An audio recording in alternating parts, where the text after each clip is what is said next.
The boy was bleeding when he walked into the garage.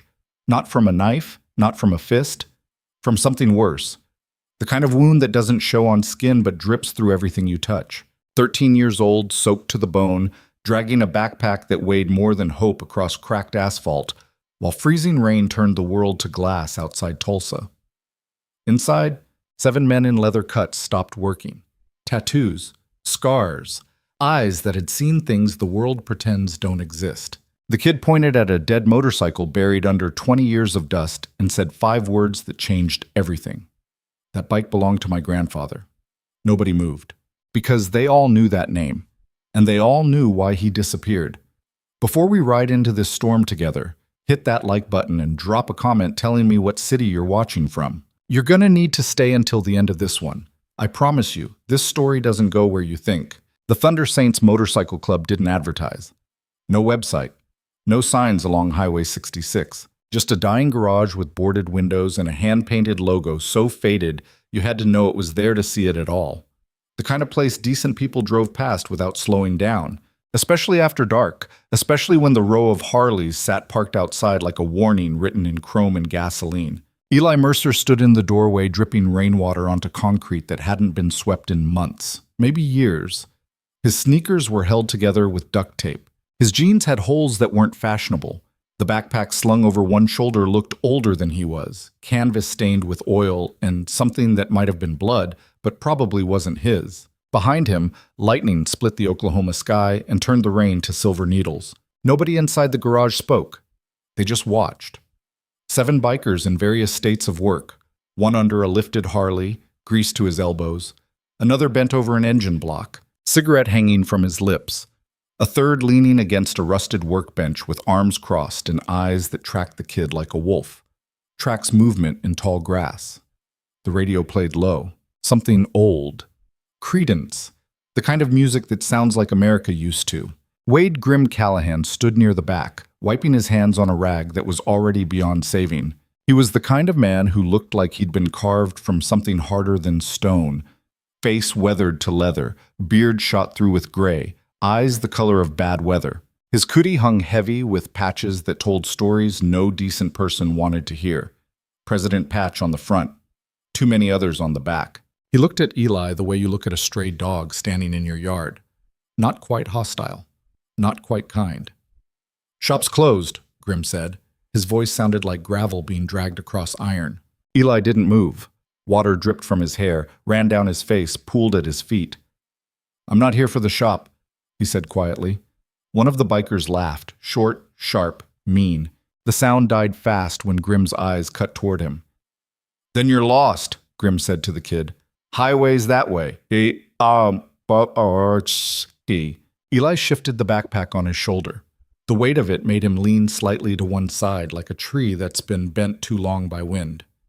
He reached into his jacket, slowly, carefully, the way you move when you know sudden gestures get you hurt, and pulled out a photograph protected by a Ziploc bag. He held it up. The plastic was clouded with condensation, but the image showed clear enough. A man in his 30s, leather cut, standing beside a Harley with his arm around another biker. Both of them grinning like they'd just gotten away with something. "That's my grandfather," Eli said. His voice didn't shake, but it wanted to. "Daniel Mercer. He rode with you, long time ago." The garage went silent except for the rain hammering the roof and the distant rumble of thunder rolling across the plains. Even the radio seemed quieter, like the music knew to get out of the way. Grim's expression didn't change, but something behind his eyes did. Something old. Something that looked like it hurt. "Danny Mercer's dead," one of the other bikers said from somewhere in the shadows, voice flat, statement of fact. "Not yet," Eli said. "VA hospital in Tulsa. Stage 4. Doctors say he's got maybe 2 weeks." He pointed toward the far corner of the garage where darkness pooled thick as oil. There, barely visible beneath a tarp covered in dust and dead leaves that had somehow blown inside over the years, sat the skeleton of a motorcycle, wheels flat, tank rusted, chrome gone to corrosion. "That's his bike," Eli said. 1984 Harley FXR. He told me before they put him on the morphine drip. Said he left it here when he quit the club. Said if I could find it, if I could fix it, The kid's voice finally cracked, just slightly, just enough to show the fracture underneath. He wants to see it run one more time. Nobody spoke. Rain battered the windows. Wind moaned through gaps in the walls. Somewhere deeper in the garage, a compressor kicked on with a mechanical wheeze that sounded like breathing. Grim walked forward slowly, boots heavy on concrete, each step deliberate. He stopped about 6 feet from Eli and studied the photograph for a long moment without reaching for it. "Danny Mercer rode with us for 3 years," Grim said finally. "Good man, solid brother." Then one day he hung up his cut, walked out that door, and never looked back. Didn't say goodbye. Didn't explain. Just gone. "He had a daughter," Eli said. "My mom. He left because he didn't want her growing up around." He gestured vaguely at the garage, at the bikes, at the men standing in shadows. "This." "Smart man," Grim said. No emotion in it, just fact. "My mom's dead," Eli said. "OD'd when I was 9. I've been in 6 foster homes since then. Last one kicked me out 3 days ago. I turn 14 next month, and I got nowhere to go. State says I'm a problem kid. Says I got anger issues. Says nobody wants me." He said it the way you report weather, clinical, detached, like he was talking about someone else. "So you came here," Grim said. "I came here because my grandfather spent the last 4 years trying to find me through the foster system, and he finally did 3 weeks ago. Paid for a bus ticket with money he doesn't have. Said you guys might let me fix his bike. Said maybe." Eli stopped, swallowed hard. "Said maybe if I proved I could do it, you'd let me stay. Bum. Armatane." Thunder cracked directly overhead. The lights flickered. For a moment, the garage plunged into darkness, and all you could see were the glowing tips of cigarettes like red eyes watching from the void. When the lights came back, Grim was closer, close enough that Eli had to tilt his head back to look him in the face. "You know anything about rebuilding motorcycles?" Grim asked. "My grandfather taught me before they took me away," Eli said. "I know engines. I know tools. That bike's been sitting dead for 30 years. I know. Probably seized, tanks rusted through, wiring shot. Probably find rat nests in the cylinders. I know. You're 13 years old." 14 next month," Eli said again. Like it mattered. Grim studied him for a long moment. The kind of look that strips you down to the bones and weighs what's left. "You got 2 days," Grim said finally. 48 hours.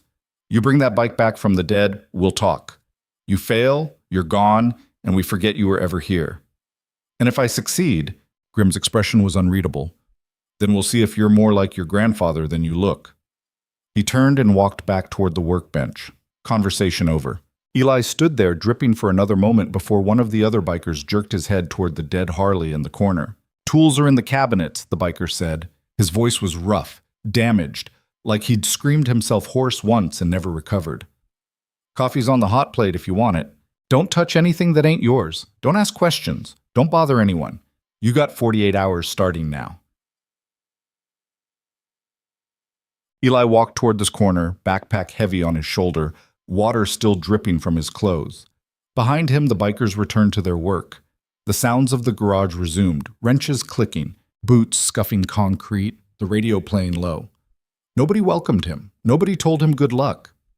They just went back to their work like he wasn't there at all. Hulk.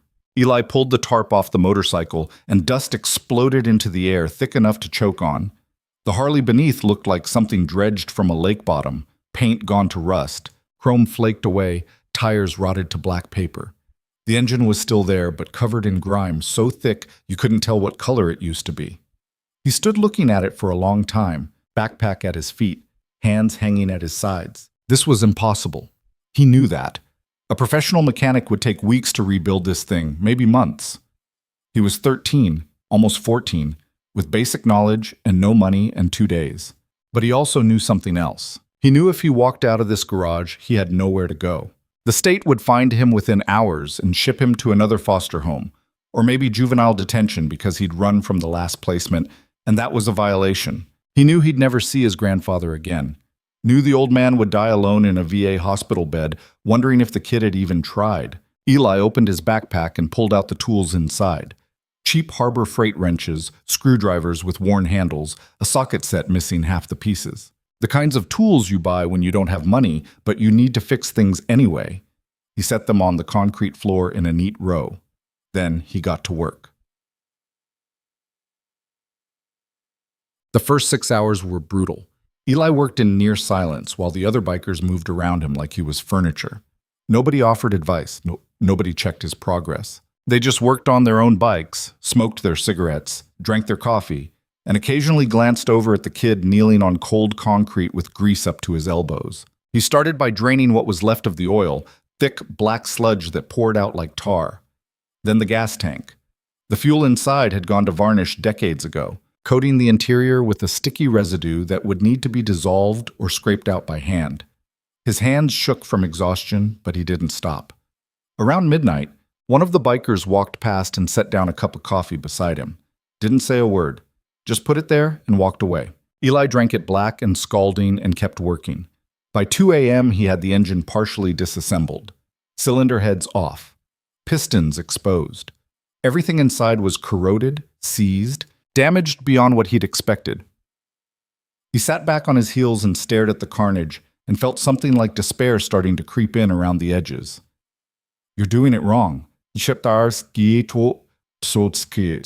Eli looked up. The biker who'd set down the coffee stood there now, arms crossed.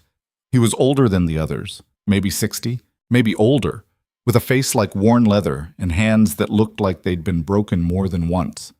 His kute had a patch that read, "Torch." "What?" Eli asked. "You're trying to force the pistons," Torch said. "They're seized. You keep yanking on them like that, you're going to snap the connecting rods. Then you're done." Eli looked back at the engine. "What should I do?" Torch didn't answer right away. He pulled a cigarette from behind his ear, lit it, took a long drag. "Penetrating oil," he said finally. "Soak the cylinders, let it sit overnight. Heat the block with a torch tomorrow. Gentle, don't warp anything. Then try again." He turned to walk away. "Why are you helping me?" Eli asked. Torch stopped, didn't turn around. "I ain't helping you," he said. "I'm helping the bike. That machine deserves better than being murdered by a kid who don't know what he's doing." He walked back into the shadows. Eli sat there for a moment, then found penetrating oil in one of the cabinets and did what Torch said. Soaked the cylinders. Watched the rust-colored liquid seep into gaps and crevices. Set the parts aside to soak. Then he kept working on everything else. Done. Dawn came slow and gray. Rain had stopped, but the sky looked like dirty concrete. Eli hadn't slept. Couldn't. His back screamed, his knuckles were bleeding, his eyes burned from staring at small parts under a single work lamp. But he'd made progress. Tank was cleaned. Hours of work with wire brushes and chemicals that made his eyes water. Wheels were off. Brake system disassembled. Electrical harness laid out across the floor in sections, each wire labeled with masking tape and marker. Around 6 a.m., the garage door opened and 3 more bikers walked in. Fresh coffee. Conversation too quiet to hear. They glanced at Eli once, then ignored him. Grim appeared around 7. He didn't say anything, just walked past the kid, looked at the disassembled motorcycle for a moment, then went to work on something else. Eli kept his head down and worked. By noon, the engine was out of the frame, sitting on a workbench. The penetrating oil had done its job. Pistons still seized, but he could feel movement now, microscopic shifting when he applied pressure the right way. He used a propane torch like Torch had said. Gentle heat. Patient. The metal expanded, the oil worked deeper. And finally, the first piston broke free with a grinding sound that felt like victory. One of the bikers walking past stopped, looked at the engine, looked at Eli. "Huh," the biker said, then kept walking. That was it. No congratulations, no encouragement, just acknowledgement that something had happened. Eli felt it anyway, felt it like warmth in his chest. He pulled the remaining pistons free one by one, laid them out, inspected each piece under the work lamp. Cylinder walls were scored, deep scratches that would affect compression. The rings were trash. Gaskets had fossilized. Bearings were pitted. One of the valves was cracked clean through. This wasn't a rebuild. This was a resurrection, and he had less than 36 hours left. Around 3 p.m., a woman walked into the garage. She wasn't a biker, that much was clear. She wore slacks and a blazer, carried a leather bag, and moved like someone who'd spent time in courtrooms. Her heels clicked on concrete too clean for this place. She found Grim near the back office, and they spoke in low voices.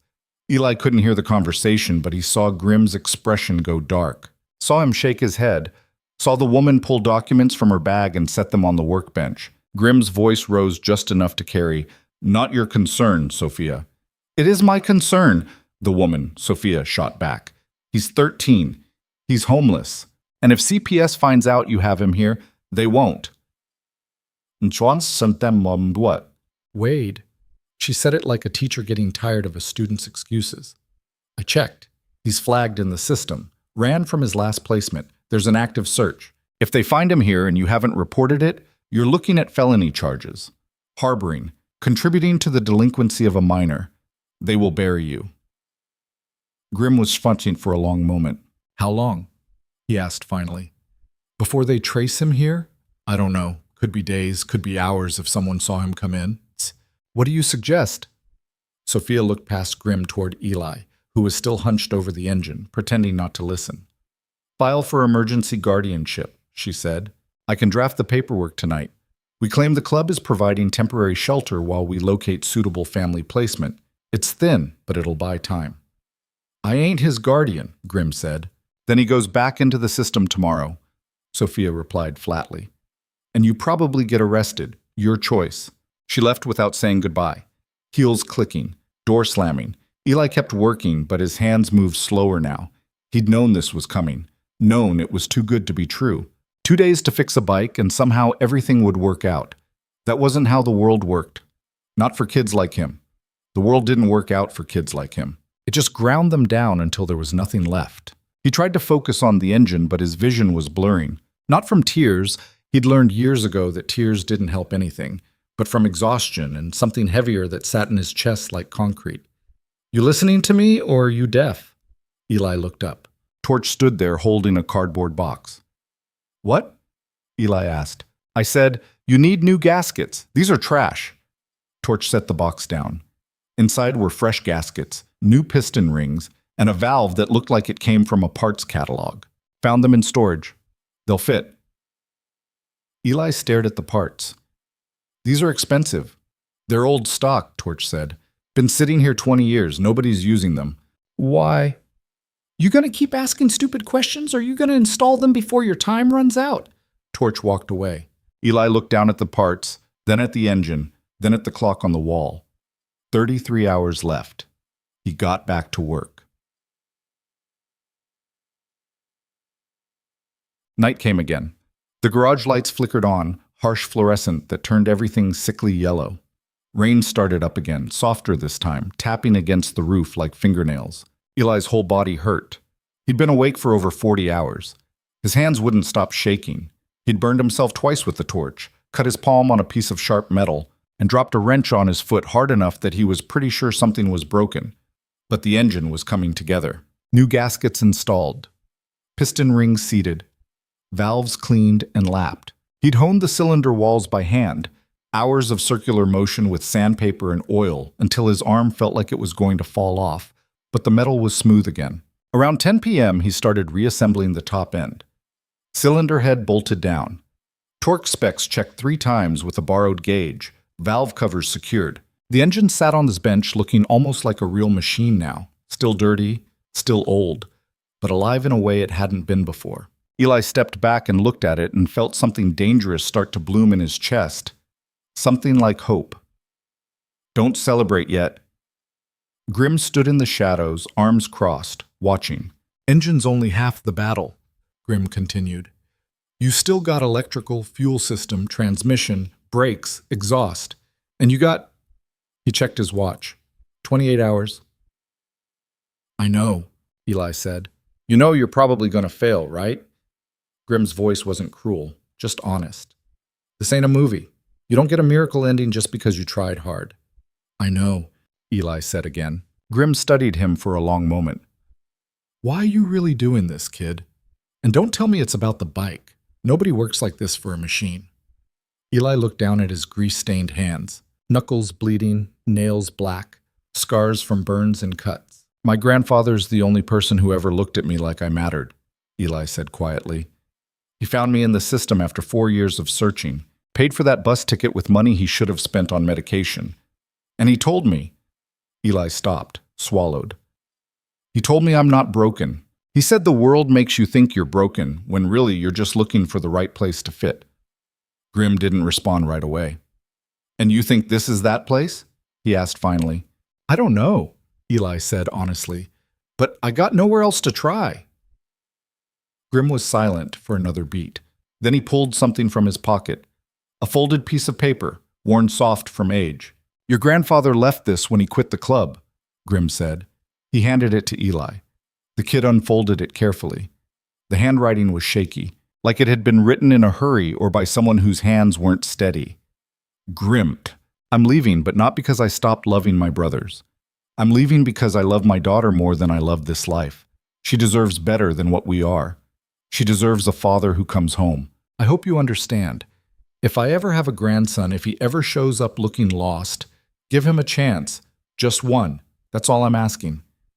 Danny. Eli read it twice, 3 times. His hands started shaking, and it had nothing to do with exhaustion. You knew, Eli said.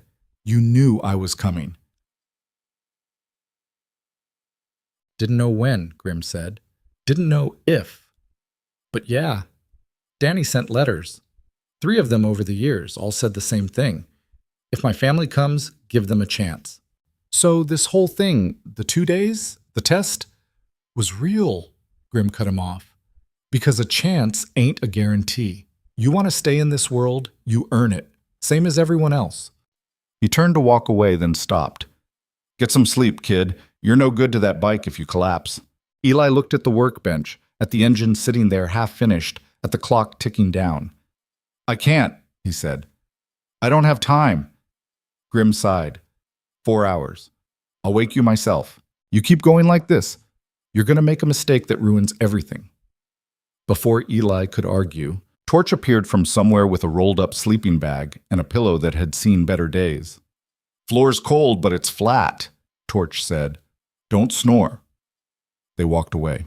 Eli stood there alone in the pool of light from the work lamp, surrounded by tools and parts and the skeleton of a motorcycle that was supposed to save his life, and he realized something. These men, these scarred, dangerous, silent men in leather cuts, were the closest thing to family he'd had in 4 years, and he was terrified of losing them. Oops. 4 hours later, Grim woke him with a nudge from a boot. Time. Eli sat up, every muscle screaming. For a moment, he didn't know where he was.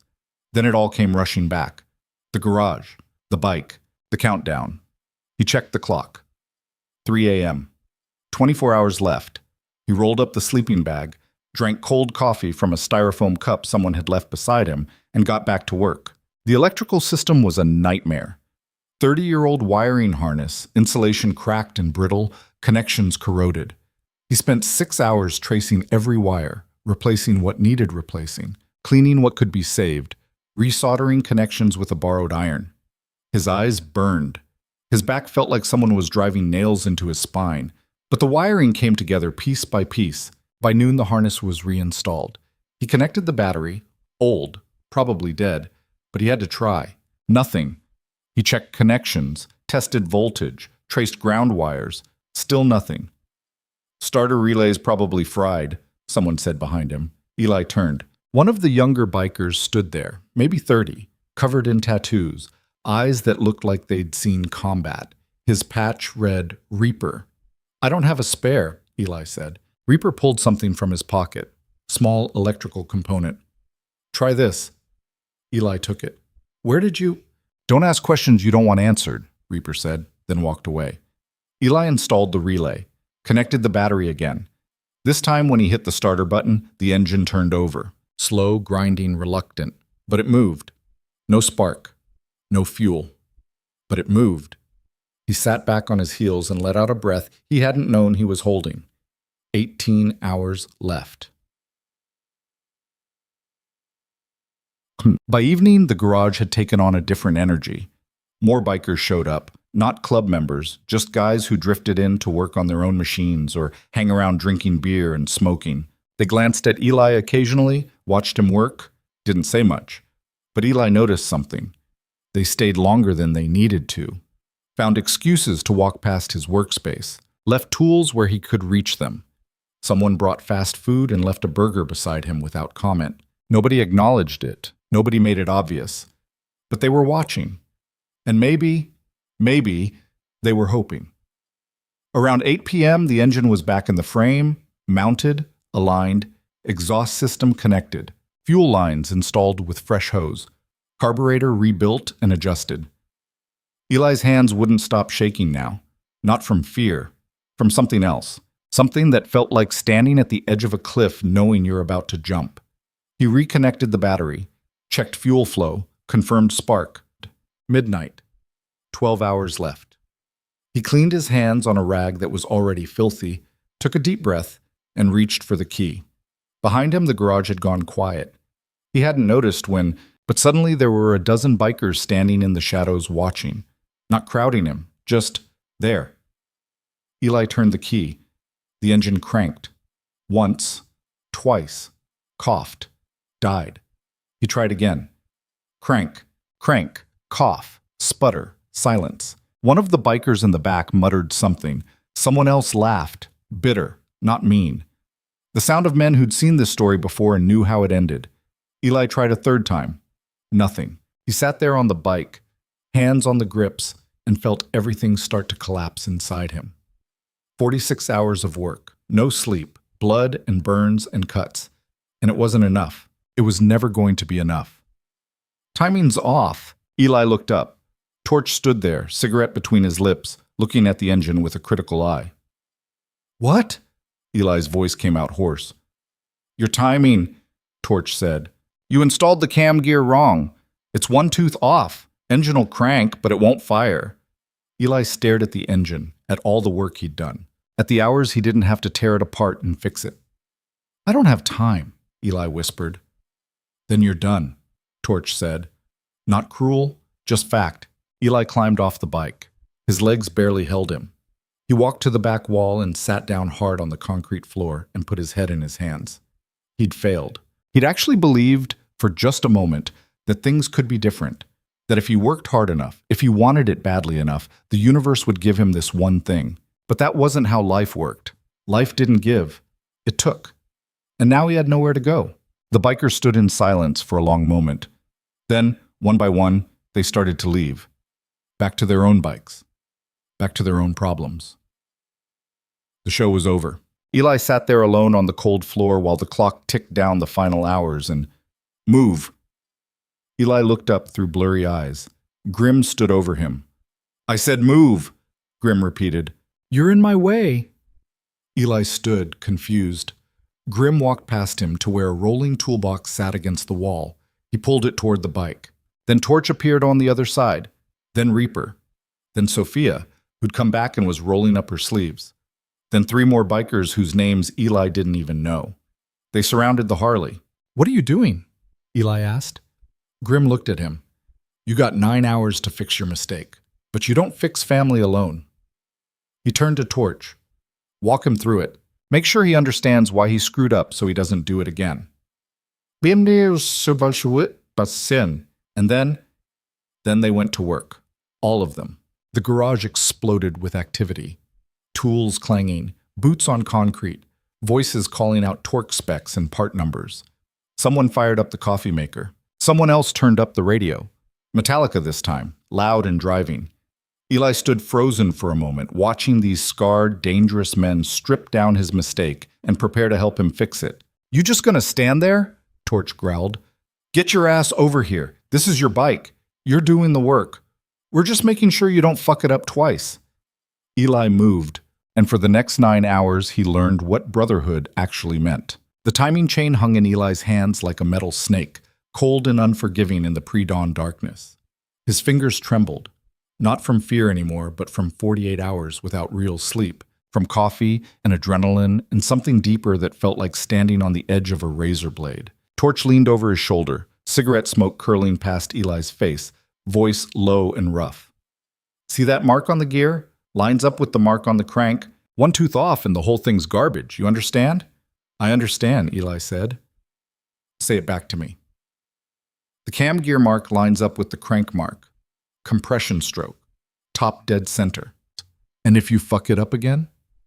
Eli looked at him. Torch's eyes were hard but not cruel. Testing. Always testing. Then I don't deserve the bike, Eli said. Torch nodded once. Stepped back. Do it. Eli's hands moved slowly, carefully, aligning the marks while his whole body screamed for rest.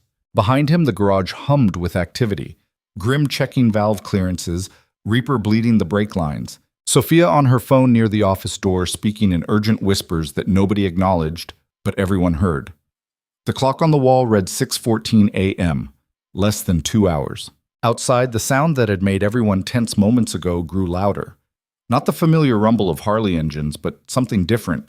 Sport bikes, high-pitched and aggressive, like angry hornets circling prey. Eli tried to focus on the timing chain, but his hand slipped. The gear shifted. Wrong alignment. Shit, he whispered. Reset, Torch said calmly. Do it again. But before Eli could move, the garage door shook with 3 heavy impacts. Not a knock. A demand. Everyone stopped working. The radio played low, Leonard Skinnerd ironically asking about being a simple man, while outside the sport bikes revved their engines in a pattern that sounded like mockery. Grim set down his tools slowly, wiped his hands on a rag, looked at Reaper and jerked his head toward the door. Reaper nodded, pulled something from his kute that Eli couldn't see, and walked to the entrance. Keep working, Grim said to Eli without looking at him. You got a job. Finish it. But Eli's hands had frozen on the timing chain, because when Reaper opened the door, 3 men pushed inside, bringing cold air and violence with them. They weren't bikers, not real ones. They wore leather jackets, expensive, store-bought, the kind that had never seen road rash, and moved with the cocky swagger of people who thought intimidation was the same as strength. The leader was maybe 30, face too pretty, teeth too white, tribal tattoos crawling up his neck like they meant something. Grim fucking Callahan, the leader said, grinning. Heard you guys were still squatting in this shithole. Grim didn't move from where he stood by the Harley. Riley, you lost? Nah, man. Just came to give you a heads up. Riley's eyes scanned the garage, landing briefly on Eli before moving on. Word is you got state heat coming your way. CPS, maybe cops. Something about harboring a runaway. The garage went very quiet. Sophia's voice cut through the silence. Who told you that? Riley looked at her and his grin widened. Does it matter? Point is, you got a problem. And problems have a way of becoming everyone's problem if they're not handled right. Get to the point, Grim said. His voice was flat, emotionless, but something in his posture had shifted. Shoulders slightly forward, weight on the balls of his feet. The stance of a man preparing to move fast. Point is simple, Riley said. This garage sits on prime real estate, highway access. Zoning's about to change. Some developers are sniffing around, offering good money for property in this area. He spread his hands. But nobody wants to buy a place with legal complications. Cops, CPS investigations, that kind of thing scares off legitimate buyers. You working for developers now? Grim asked. I'm working for myself, Riley said. Always have been. And I'm saying, hypothetically, if certain problems disappeared, if certain kids got turned over to authorities before things got messy, well, that'd be good for everyone. Eli's stomach dropped. He understood now. This wasn't about the bike. This was about him. Reaper took a step forward. You need to leave. Riley's 2 friends moved closer, but Riley waved them back. Easy, boys. We're all friends here. He looked at Grim. Just giving you fair warning. That kid's flagged in the system. You got maybe 3 hours before they show up with a warrant. You want to protect your club. You know what needs to happen. And if I tell you to go fuck yourself? Grim asked. Riley's smile didn't waver, but something cold entered his eyes. Then you deal with what comes. But remember, you're already on thin ice with the county. One more violation and they'll shut you down permanently. Is some random kid really worth your whole operation? The question hung in the air like smoke. Nobody spoke. Eli looked at Grim, then at the other bikers, then down at the timing chain still in his hands. The metal felt heavier now. Everything felt heavier. Time's up, Riley said. He turned toward the door. Think about it, Grim. 3 hours. Make the smart choice. They left. The door slammed. The sound of sport bikes firing up and tearing away down the highway faded into the early morning. For a long moment, nobody moved. Then Sophia spoke, voice tight. He's not bluffing. I just got a call from a contact at the courthouse. CPS filed a recovery order last night. They'll be here with police escort by 9 a.m. How'd they find him? Torch asked. Does it matter? Sophia replied. Someone talked. Maybe the bus driver. Maybe someone at the VA who remembered Danny mentioning this place. Maybe Riley's been watching and made a call himself. Point is, they know he's here. All eyes turned to Eli. The kid stood there holding the timing chain covered in grease, exhausted beyond words, and suddenly very aware that he was the problem everyone was discussing. I can leave, Eli said quietly. Before they get here, I'll go. Go where? Grim asked. I don't know. Somewhere. You'll last maybe 6 hours on your own before someone picks you up, Sophia said. Not unkindly, just fact. You're 13, you have no money, and every cop in the state has your description. Then what am I supposed to do? Eli's voice cracked slightly. I can't stay here. You heard him. They'll shut you down because of me. Grim was silent for a long moment. Then he walked to the workbench, picked up a wrench, turned it over in his hands like he was looking for an answer in the metal. Finish the bike, he said finally. What? You got 90 minutes left on your deadline. Finish the fucking bike. But, did I stutter? Grim's eyes locked onto Eli's. You came here with a job. Do it. Eli looked around at the other bikers. None of them met his eyes. Torch had turned away, lighting another cigarette. Reaper was checking his phone. Sophia stood by the office with her arms crossed, face unreadable. Nobody was arguing with Grim. Nobody was standing up for Eli either. The kid turned back to the motorcycle and felt something cold settling in his chest. He'd been stupid to think this would work. Stupid to believe these men gave a shit about him beyond what he could do with a wrench. His grandfather had been wrong. There was no place for him here. There was no place for him anywhere. But he'd finish the bike anyway. Because that's what you did when you had nothing left. You finished the job and you walked away. Eli installed the timing chain with hands that had stopped shaking because there was nothing left to be nervous about. The marks aligned. The tension was set. The cover went back on. 80 minutes left. Around him, the garage had resumed work, but the energy was different now. Heavier. Everyone moving through their tasks mechanically, not looking at each other, not speaking unless necessary. Eli reinstalled the valve cover, torqued the bolts, connected the fuel lines, checked the carburetor settings one more time, 60 minutes. He bled the brakes while Torch handed him tools in silence. Adjusted the clutch, checked the throttle cables. 45 minutes. The sky outside was getting lighter. Gray dawn creeping across the Oklahoma plains. In the distance, thunder rumbled. More rain coming. Eli climbed onto the bike. His legs felt like they belonged to someone else. His hands rested on the grips, and for just a moment he let himself remember why he'd come here in the first place. His grandfather dying in a hospital bed. The old man's voice hoarse from morphine. Find the Thunder Saints. Tell them you're my blood. They'll give you a chance. Some chance. Eli reached for the key. The garage had gone silent again. Every biker standing somewhere in the shadows watching, not hoping anymore, just witnessing, the way you witness a car accident, something terrible you can't look away from. Eli turned the key. The engine cranked once, twice, caught, coughed, held. The Harley roared to life. The sound was massive, primal, angry, beautiful. It shook the concrete floor, rattled the windows, filled the entire garage with noise that felt like resurrection.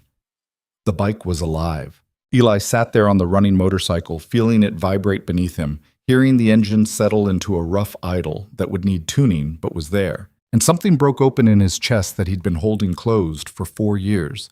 Behind him, nobody cheered. Nobody celebrated. They just stood in silence while the kid they were about to abandon sat on a motorcycle he'd brought back from the dead, knowing it didn't matter. Knowing it was never going to be enough. Eli shut off the engine. The silence that followed felt like the end of everything. It runs, he said to no one in particular. His voice was hollow. Grim walked forward slowly. He put one hand on the gas tank, leaned down, inspected the engine. Timing sounds right, he said finally. Compression's good. No smoke. He straightened up and looked at Eli. You did it. Yeah, Eli said. I did. In 47 hours. Yeah. Grim nodded slowly. Your grandfather would be proud. The words should have felt like victory. Instead, they felt like a eulogy. Eli climbed off the bike. He was so tired he could barely stand. I should go pack my stuff. Pack for what? Grim asked. For wherever I'm going next, Eli said. You can tell CPS I was here, but I ran before you could stop me. That way they can't charge you with anything.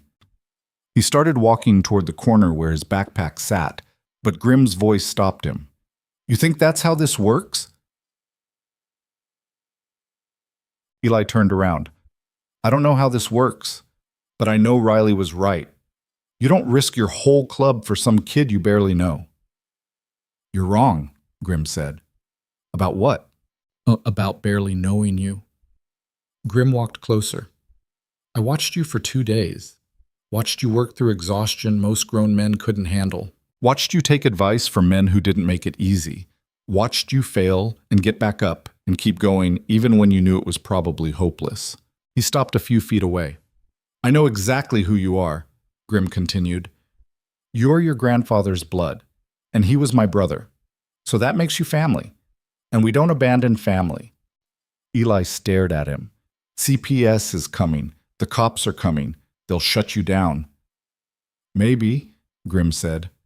Or maybe we fight. You can't fight the state. Watch me. Sophia stepped forward then. Actually, she said, there might be a way. Everyone looked at her. She pulled out her phone, scrolled through something, then looked up. Emergency guardianship was never going to hold. But there's another option. We file for kinship placement. We're not kin, Grim said. No, but Danny Mercer was. And he specified in his last will, yes, he had one I checked with the VA, that if anything happened to him and his daughter, he wanted his MC family to have custody rights to any descendants. It's not standard, but it's documented. Combined with Eli's voluntary presence here, and the fact that he has no other living relatives, we can make a case. A case isn't a guarantee, Torch said. No, Sophia agreed, but it's a fight, and if we're lucky, if we get the right judge, if we present this correctly. She looked at Eli. The kid might have a shot. Eli felt something dangerous stirring in his chest again. That thing he'd tried to kill. Hope. How long would that take? Grim asked. Hearing could be scheduled for next week if I push, Sophia said. But we need to keep him safe until then, which means when CPS shows up in... She checked her watch. 38 minutes. We need to be ready. Ready how? Reaper asked. We cooperate, Sophia said. We don't hide him. We don't fight the initial removal. We let them take him to emergency foster placement. No. Eli said immediately. The word came out harder than he intended. No. I'm not going back in the system. O aquí. It's temporary, Sophia said. 3, maybe 4 days max until the hearing. You don't understand, Eli said. His voice was shaking now. You don't know what those places are like. What happens in those places? He saw something flicker across the bikers' faces. Recognition. Understanding. These were men who knew exactly what institutions could do to kids. He's right, Torch said quietly. He can't go back in there. Then what do you suggest? Sophia asked. We hide him? Make this into a federal case? That's how we lose everything. The argument that followed was sharp and fast, voices rising, everyone talking over each other. Grim trying to maintain order, Sophia insisting on legal procedure, Torch arguing for protection above all else. And Eli stood in the middle of it watching these men, these dangerous, damaged, complicated men, tear themselves apart, trying to figure out how to save him. He couldn't let that happen. Stop, Eli said. Nobody heard him. Stop! He shouted it this time. The garage went quiet. Eli looked at each of them. I'll go with CPS. I'll do whatever Sophia says. Just... He swallowed hard. Just promise me something. What? Grim asked. Promise me you'll come to the hearing, stand up in court and say you want me here. Even if it doesn't work. Even if the judge says no, just, let me know you tried. The silence that followed felt like it lasted forever. Finally, Grim spoke. We'll be there. Eli nodded, didn't trust himself to say anything else. 20 minutes later, the sound of vehicles pulling up outside made everyone tense. Doors slamming, radio chatter, the heavy footsteps of people who carried authority and paperwork. Sophia straightened her blazer. Let me do the talking. Everyone stay calm. Don't give them any reason to escalate. The garage door opened and 3 people walked in. 2 police officers and a woman in business casual carrying a tablet and a look that said she'd seen too many situations like this and didn't expect. Anything good? Wade Callahan? The woman said. That's me, Grim replied. I'm Sharon Vickers, Child Protective Services. We have a recovery order for Eli Mercer. She looked around the garage until her eyes landed on the kid. Eli, honey, we need you to come with us. Eli didn't move immediately. He looked at the Harley sitting there, engine still warm, chrome reflecting the fluorescent lights. Then at the bikers standing in a loose semicircle around him. Warriors in leather cuts with hard faces and harder lives who'd spent 2 days teaching him what family was supposed to look like. Can I say goodbye? Eli asked quietly. Sharon's expression softened slightly. Of course. Eli walked to where his backpack sat in the corner. Picked it up. It felt lighter now. He'd used most of the tools, and everything else that mattered he'd already left behind in this garage. Torch was closest. Eli stopped in front of him. Thank you, Eli said, for the coffee, and the parts, and teaching me the timing. Torch didn't respond, just reached out and gripped Eli's shoulder once, hard, then let go. Reaper gave him a small nod. No words, just acknowledgement. Sophia pressed a business card into his hand. You call me if anything happens. Anything. I'll have my phone on 24/7 until the hearing. Grim was last. He looked down at Eli for a long moment. Your grandfather would be proud, he said again, and so am I. Then he did something unexpected. He pulled the patch off his coat, not the president patch, something smaller that had been sewn near the bottom, and held it out. It was old, faded, the thread coming loose in places. Just 3 words. Thunder Saints, MC. This was Danny's, Grim said. Gave it back when he left. Told me to keep it safe until someone in his family earned the right to wear it. He pressed it into Eli's palm and closed the kid's fingers around it. You earned it, Grim said quietly. Eli looked down at the patch, then up at Grim, and felt tears burning behind his eyes, but refused to let them fall. Not here. Not in front of these men who'd shown him what strength actually looked like. I'll see you at the hearing, Eli said. Yeah, Grim replied. You will, sit. Eli walked to the door where Sharon and the police officers waited. As he stepped outside into the gray morning, he heard the sound of motorcycle engines starting behind him. One by one. The Thunder Saints firing up their Harleys in a rumbling salute that followed him all the way to the CPS van. He didn't look back. Couldn't. Because if he looked back, he'd see what he was losing. And if he saw that, he'd break. And he couldn't afford to break. Not yet. The van door closed. The engine started. And as they pulled away from the garage, Eli pressed his forehead against the cold window and watched the building disappear into the Oklahoma. Morning, while his fingers clutched the patch Grim had given him hard enough that the edges cut into his palm. The foster home they took him to was called Meadowbrook Group Residence. The name was cheerful. The reality wasn't. It sat on the outskirts of Tulsa in a neighborhood where all the houses looked the same. Vinyl siding, dead lawns, chain-link fences. The building itself was a converted 2-story that probably used to be someone's family home before it became a warehouse for kids nobody wanted. Sharon walked him inside, handed paperwork to a tired-looking woman with a name tag that read supervisor, and gave Eli one last sympathetic look before leaving him there. The supervisor, her name was Mrs. Hendricks, showed him to a room on the 2nd floor that he'd share with 2 other boys. Bunk beds, linoleum floor. One window with bars on the outside that somebody had probably installed to keep kids from climbing out, but looked like a prison. Dinner's at 6, Mrs. Hendricks said. Chores rotation is on the kitchen wall. No fighting, no stealing, no leaving the property. You violate rules, you go to juvenile detention. Understand? Yes, ma'am, Eli said. She left him alone in the room. Eli dropped his backpack on the floor and sat on the lower bunk. The mattress was thin, plastic covered, the kind that made noise every time you moved. He could hear voices through the walls, other kids arguing, a TV playing too loud, somebody crying. He pulled out the patch Grim had given him and stared at it. Thunder Saints MC 3 days. He could survive 3 days. Then the hearing. Then maybe, he could go back to the garage and the men who'd shown him what Brotherhood looked like. That night at dinner, he met his roommates. One was 15, tall and rangy with dead eyes and scars on his arms that told a story Eli didn't want to know. The other was 12, smaller than Eli, with a nervous energy that made him talk too fast and laugh too loud at nothing. The older one's name was Marcus. The younger was Kyle. "Fresh meat," Marcus said when Eli sat down at their table. "How long you in for?" "Just a few days," Eli said, waiting on a court hearing. Marcus laughed. "That's what they all say. You'll be here for months, man. Maybe years. This place is a black hole." "My situation's different," Eli said quietly. "Everyone's situation is different," Marcus replied, "and everyone ends up the same, stuck." Eli didn't respond. Just ate the institutional food, something that was supposed to be meatloaf but tasted like cardboard, and tried to ignore the way Kyle kept staring at his backpack like he was calculating what might be inside worth stealing.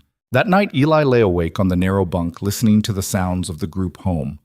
Footsteps in the hallway, a door slamming, someone yelling, the house settling with creaks and groans that sounded almost like breathing. He took out the patch again, ran his fingers over the worn fabric, imagined he could still smell motor oil and cigarette smoke from the garage. 3 days. He could do 3 days. Okay. The first day wasn't bad. Eli kept his head down, did his assigned chores, didn't make eye contact with anyone. The staff mostly ignored the kids unless someone started a fight or broke something obvious.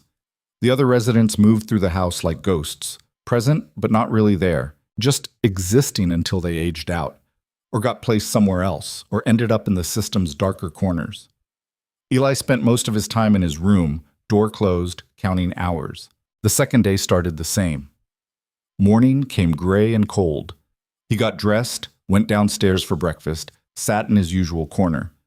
That's when Marcus decided Eli was worth his attention. "Yo, fresh meat," Marcus said, sitting down across from him. "You got something in that backpack you've been guarding like it's gold." "Just tools?" Eli said. "Tools? For fixing bikes." Marcus's expression shifted, interested now. "You a mechanic?" "Learning, Marcus leaned back. "My uncle used to ride. Had an old Suzuki he kept in his garage. Thing never worked right, but he loved it anyway." It was the first real conversation Eli had heard from anyone in this place. Human, almost normal. "What happened to it?" Eli asked. "He died," Marcus said flatly. "OD'd 3 years ago. Bike probably got sold for scrap." "I'm sorry." Marcus shrugged. "It is what it is." They sat in silence for a moment. Then Kyle appeared, nervous as always, looking around like he expected someone to jump him. "Mrs. Hendricks is asking for you," Kyle said to Marcus. "What'd I do now?" "I don't know. She just said come to her office." Marcus stood, gave Eli one last look. "Don't let anyone mess with your stuff. Kids here are vultures." He walked away. Kyle sat down in his place and immediately started talking rapid fire. "You really only here for a few days? Because Marcus has been here for 2 years, and David, he's the big kid with the tattoos, he's been here since he was 10 and he's 17 now. Some kids never leave. They just age out, and then they're on the street. And—" "Kyle," Eli interrupted, "I appreciate the warning, but I'm getting out." Kyle looked at him with something like pity. "That's what everyone says. That afternoon, Sophia called. The hearing was scheduled for the following day at 2 p.m. She'd filed all the paperwork. Grim and the Thunder Saints would be there. Everything was in place. "How are you holding up?" Sophia asked. "I'm fine," Eli lied. "Eli, I need you to be honest with me. If anything happens, nothing's happening. I'm fine. I'll see you tomorrow." He hung up before she could press further. That night, after lights out, Eli lay in his bunk staring at the ceiling. Tomorrow. Just one more day. Then the hearing. Then freedom or failure. He fell asleep clutching the patch. He woke to the sound of his backpack unzipping. The room was dark. The digital clock on the wall read 2:47 a.m., and Kyle was crouched beside Eli's bunk, hands inside the backpack, rifling through the tools. Eli moved fast. He grabbed Kyle's wrist, hard. "What the fuck are you doing?" Eli's voice was low, dangerous. Kyle jerked back, eyes wide. You were stealing my shit." "No, I was just looking." Eli sat up, still gripping Kyle's wrist. "Those tools are all I have. You understand? They're the only thing that matters. Let go, you're hurting me. Promise me you won't touch them again." I promise, just let go." Eli released him. Kyle scrambled back to his bunk, breathing hard, rubbing his wrist. From the top bunk, Marcus's voice came out of the darkness. "Told you he'd catch you." "Shut up," Kyle hissed. "You're an idiot," Marcus continued. "Fresh meat's got more edge than you think." Silence settled over the room again. Eli lay back down but didn't close his eyes. He moved the backpack under his head like a pillow, one hand resting on it. He didn't sleep the rest of the night. Bikik. Morning came slow. Eli got dressed, went through the motions of breakfast, avoided everyone. The hearing was in 6 hours. Sophia was picking him up at 1:30. He just had to make it until then. At noon, Mrs. Hendricks called him to her office. "There's been a complication," she said when he sat down. Eli's stomach dropped. "What kind of complication?" "Your attorney called. The judge handling your case has a family emergency. The hearing's been postponed." The world tilted sideways. "For how long?" Eli managed to ask. "They're trying to get it rescheduled for next week, maybe Monday." "That's 5 more days. I understand this is frustrating." "You don't understand shit," Eli said. The words came out harder than he intended, but he didn't care anymore. "I need to get out of here. Eli, I know you're upset, but you don't know anything about me." He stood up. "Can I go?" Mrs. Hendricks looked at him for a long moment. "Yes, but watch your attitude. You're on thin ice." Eli walked out.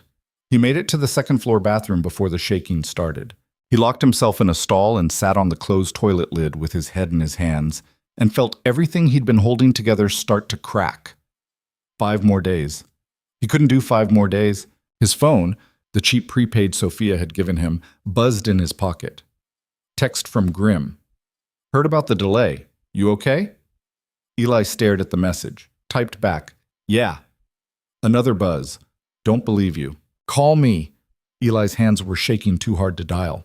He just sat there in the bathroom stall while time stretched out like a prison sentence and tried to figure out how the hell he was going to survive another 5 days in this place. That's when he heard voices in the hallway outside. Said he's got tools worth money. "How much you think? Doesn't matter. Fresh meat's not going to last the week anyway." Eli recognized one of the voices. David, the 17-year-old with tattoos the kid Marcus had warned him about. They were talking about him, about his tools. Eli stood slowly, unlocked the stall, walked to the sink and splashed cold water on his face. In the mirror, he looked like a ghost, pale, exhausted, barely holding on. He thought about what Grim had said. "You're your grandfather's blood." He thought about what Torch had taught him.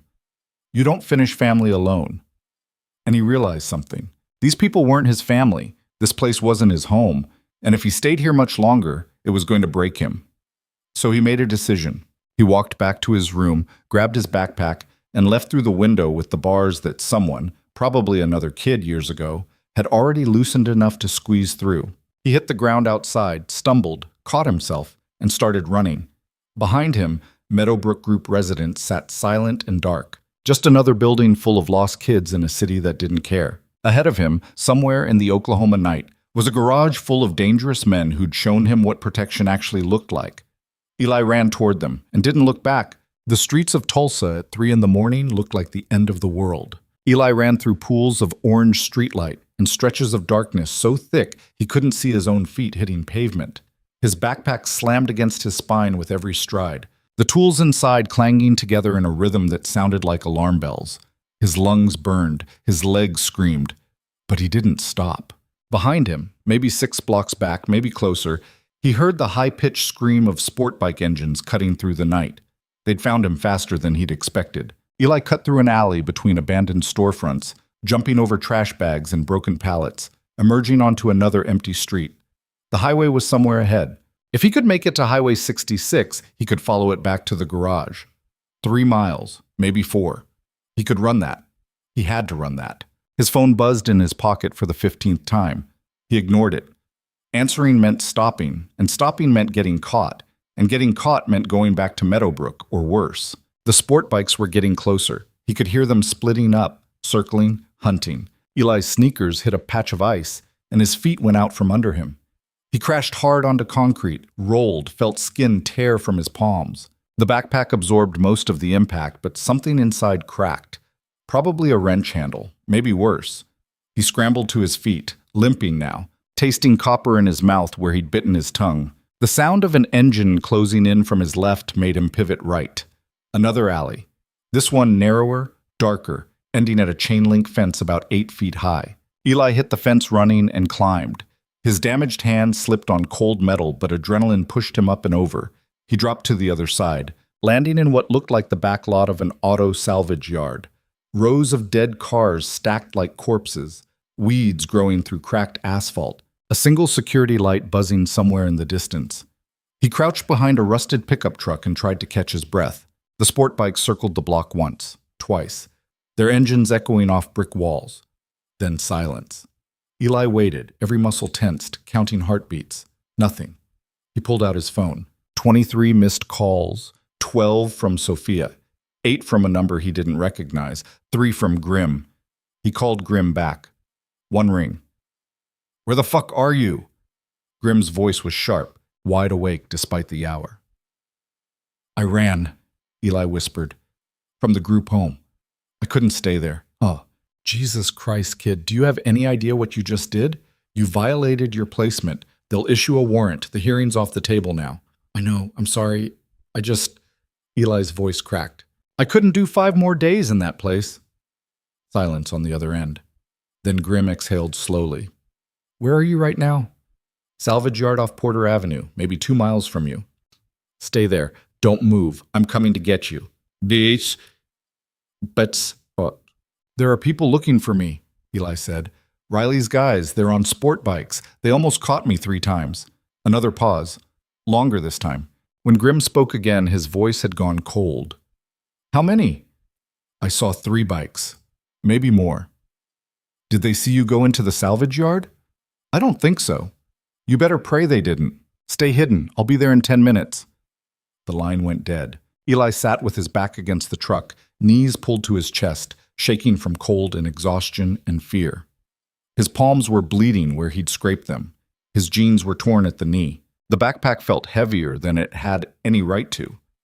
He thought about his grandfather lying in a hospital bed somewhere, morphine drip running, waiting for a grandson who was probably going to end up in juvenile detention instead of at his bedside. He thought about the Harley sitting in the garage, the bike he'd brought back to life, the bike that was supposed to mean something. He thought about the patch in his pocket with his grandfather's name sewn into it. Earned, not given. What a fucking joke.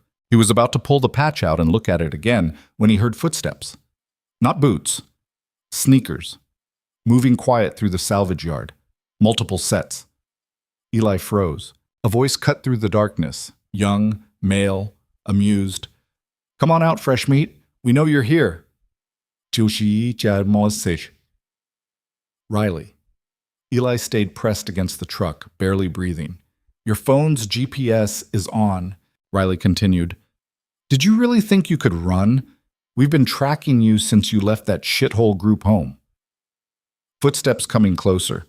"Honestly, I'm impressed. Most kids your age would have called for help by now. But you? You just kept running. That takes balls." Eli's hand found a piece of rebar lying in the weeds beside him. Heavy, rusted. He gripped it tight. "Here's the thing," Riley said, voice conversational, like they were discussing weather. "You got something people want. Information. Your grandfather talked before he got too doped up to remember his own name. Told the wrong people about certain things the Thunder Saints did back in the day. Things that could put some important folks in very uncomfortable positions." Eli's blood ran cold. "So now we got a problem," Riley continued, "because you're Danny Mercer's grandson, which means you might know things, or you might figure things out, and we can't have that." The footsteps stopped maybe 20 feet away, on the other side of the truck. "Come out now and this goes easy," Riley said. "Stay hidden, and when we find you, and we will find you, it goes hard. Your choice, kid." Eli's grip tightened on the rebar. His whole body was shaking, but he forced himself to think. Grim was 10 minutes out, maybe less now. If he could stay hidden for just a few more minutes. Something metallic clicked, the sound of a safety being released. "I'm counting to 5, Riley said. "1 bomb." Eli looked around desperately. Nowhere to run. The fence behind him, dead cars everywhere else. 2. His phone buzzed. Text from Grim. 3 minutes out. Stay quiet. 3. Eli could see shadows moving. 3 figures spreading out, triangulating his position. 4. He stood up. "Smart move," Riley said. He was younger up close, maybe 25, with that pretty boy face that made you want to hit it. 2 guys flanked him, both bigger, both carrying something Eli couldn't see clearly in the darkness, but looked like weapons. Riley held up his phone. "See? GPS. You ran right to us like a good little rabbit." He pocketed the phone and pulled out a knife instead. Folding blade, 6 inches, caught the security light and gleamed. "Now, let's talk about what your grandfather told you." "He didn't tell me anything," Eli said. His voice came out steadier than he felt. "He's barely conscious. They've got him on morphine around the clock." "But before that," Riley pressed, "before the drugs. He talked to you, right? About the old days, about the club." "He told me stories, writing stories, nothing important." "Bullshit." Riley took a step closer.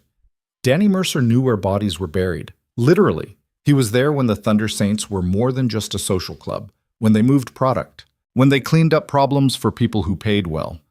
Eli kept his face blank. "I don't know what you're talking about. See? I don't believe you." Riley was close enough now that Eli could smell cologne mixed with cigarette smoke. "I think Danny told you exactly where those bodies are. And I think that information makes you either very valuable or very dangerous. Haven't decided which yet." That's when Eli heard it. Distant but unmistakable. The rumble of Harley engines. Multiple Harleys, coming fast. Riley heard it too.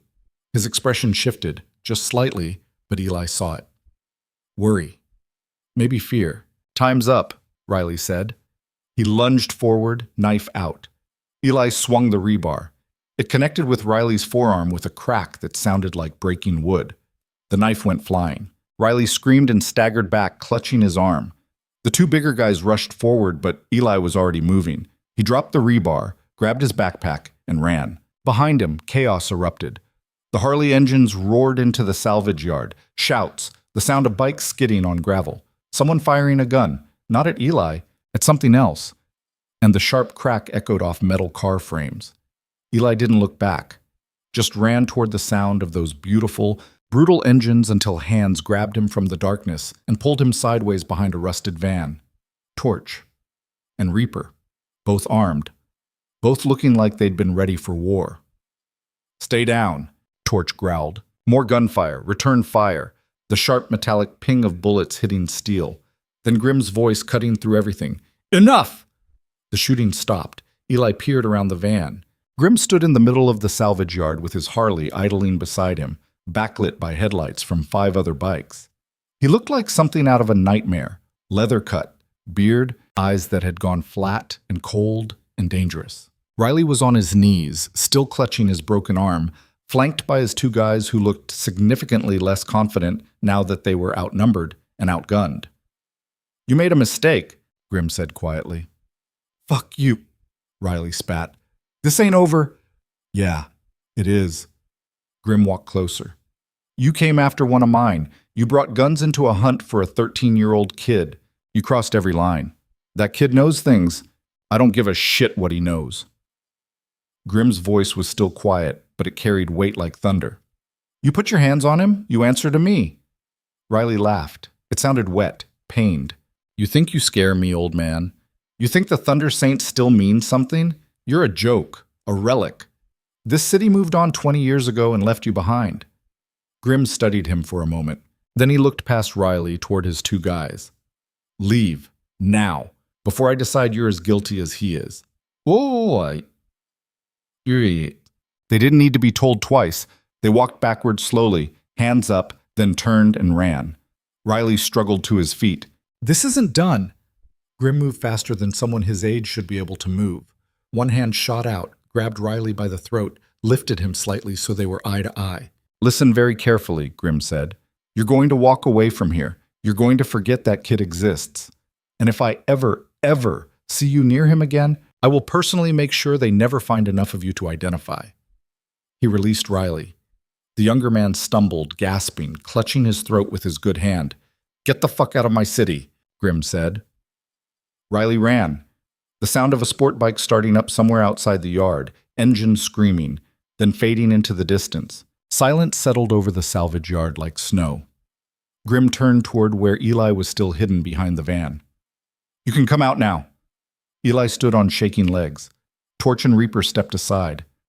Eli stood. The other bikers, 4 more that Eli recognized from the garage, stood in a loose perimeter, watching the exits, still armed. You all right? Grim asked. Eli nodded, didn't trust his voice. He hurt you? No, I hit him first. Something flickered in Grim's expression, not quite a smile. With what? Rebar. This time, it was definitely a smile. Grim looked at Torch. Kid's got instincts. Kid's got a death wish, Torch muttered, but his tone was almost approving. Grim turned back to Eli. You violated your placement. CPS has issued a warrant. The hearing's off. You understand what that means? I destroyed my chances, Eli said quietly. Yeah, you did. Grim walked closer. You also made yourself a target. Riley wasn't lying about one thing. Someone thinks you know something dangerous, which means coming back to the garage isn't safe anymore. Eli felt something break inside him. So where do I go? Grim was silent for a long moment. The other bikers stood in shadows, watching, waiting for their president to make the call. Finally, Grim spoke. We're going to the hospital. Your grandfather's running out of time and he deserves to see you before he goes. After that, he paused. After that, we figure out what the hell is really going on. Because Riley was right about something else too.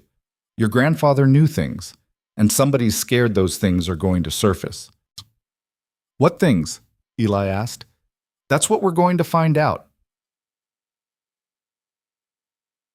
The VA hospital was a concrete block building on the east side of Tulsa that looked like it had been designed by people who hated both architecture and veterans. Fluorescent lights, linoleum floors, the smell of disinfectant failing to cover other smells nobody wanted to think about. Grim led the way through automatic doors while Eli followed, flanked by Torch and Reaper. The other bikers stayed outside with the motorcycles. The woman at the front desk took one look at their leather cuts and picked up the phone. We're here to see Daniel Mercer, Grim said before she could dial. Hospice wing. His grandson needs to say goodbye. The woman hesitated. Visiting hours don't start until... His grandson, Grim repeated, voice flat, is saying goodbye. Tonight. You can either tell us which room or we'll find it ourselves. Something in his tone made her put down the phone. 4th floor, room 417. They took the elevator in silence. Eli's hands were still shaking. He shoved them in his pocket so nobody would see. The 4th floor was quieter, dimmer. The lights turned down for night. A nurse's station sat unmanned at the far end of the hall. Room 417 was 3rd door on the left. Grim stopped outside. You want us to wait out here or come in? Come in, Eli said immediately. He didn't want to face this alone. The room was small. 1 bed, 1 window looking out at nothing. Machines beeping softly. And in the bed, barely visible under white sheets, was the man Eli had been searching for since he was 9 years old. Daniel Mercer looked like he weighed 90 pounds. Skin stretched over bone, breathing shallow. An oxygen tube under his nose. Eyes closed. Eli walked to the bedside slowly.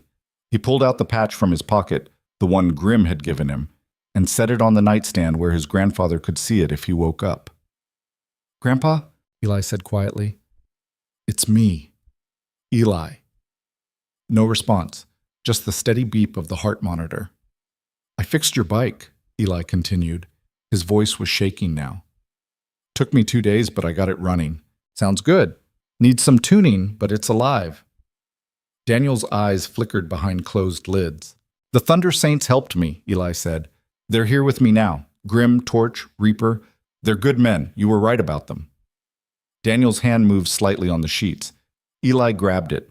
The fingers were cold, thin as twigs. I need you to tell me something, Eli said.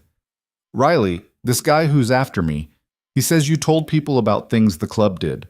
About bodies. About the old days. Did you? For a long moment, nothing happened. Then Daniel's eyes opened. Barely, just slits. But he was looking at Eli. His lips moved. No sound came out at first. Then barely a whisper. Protect you? Protect me from what?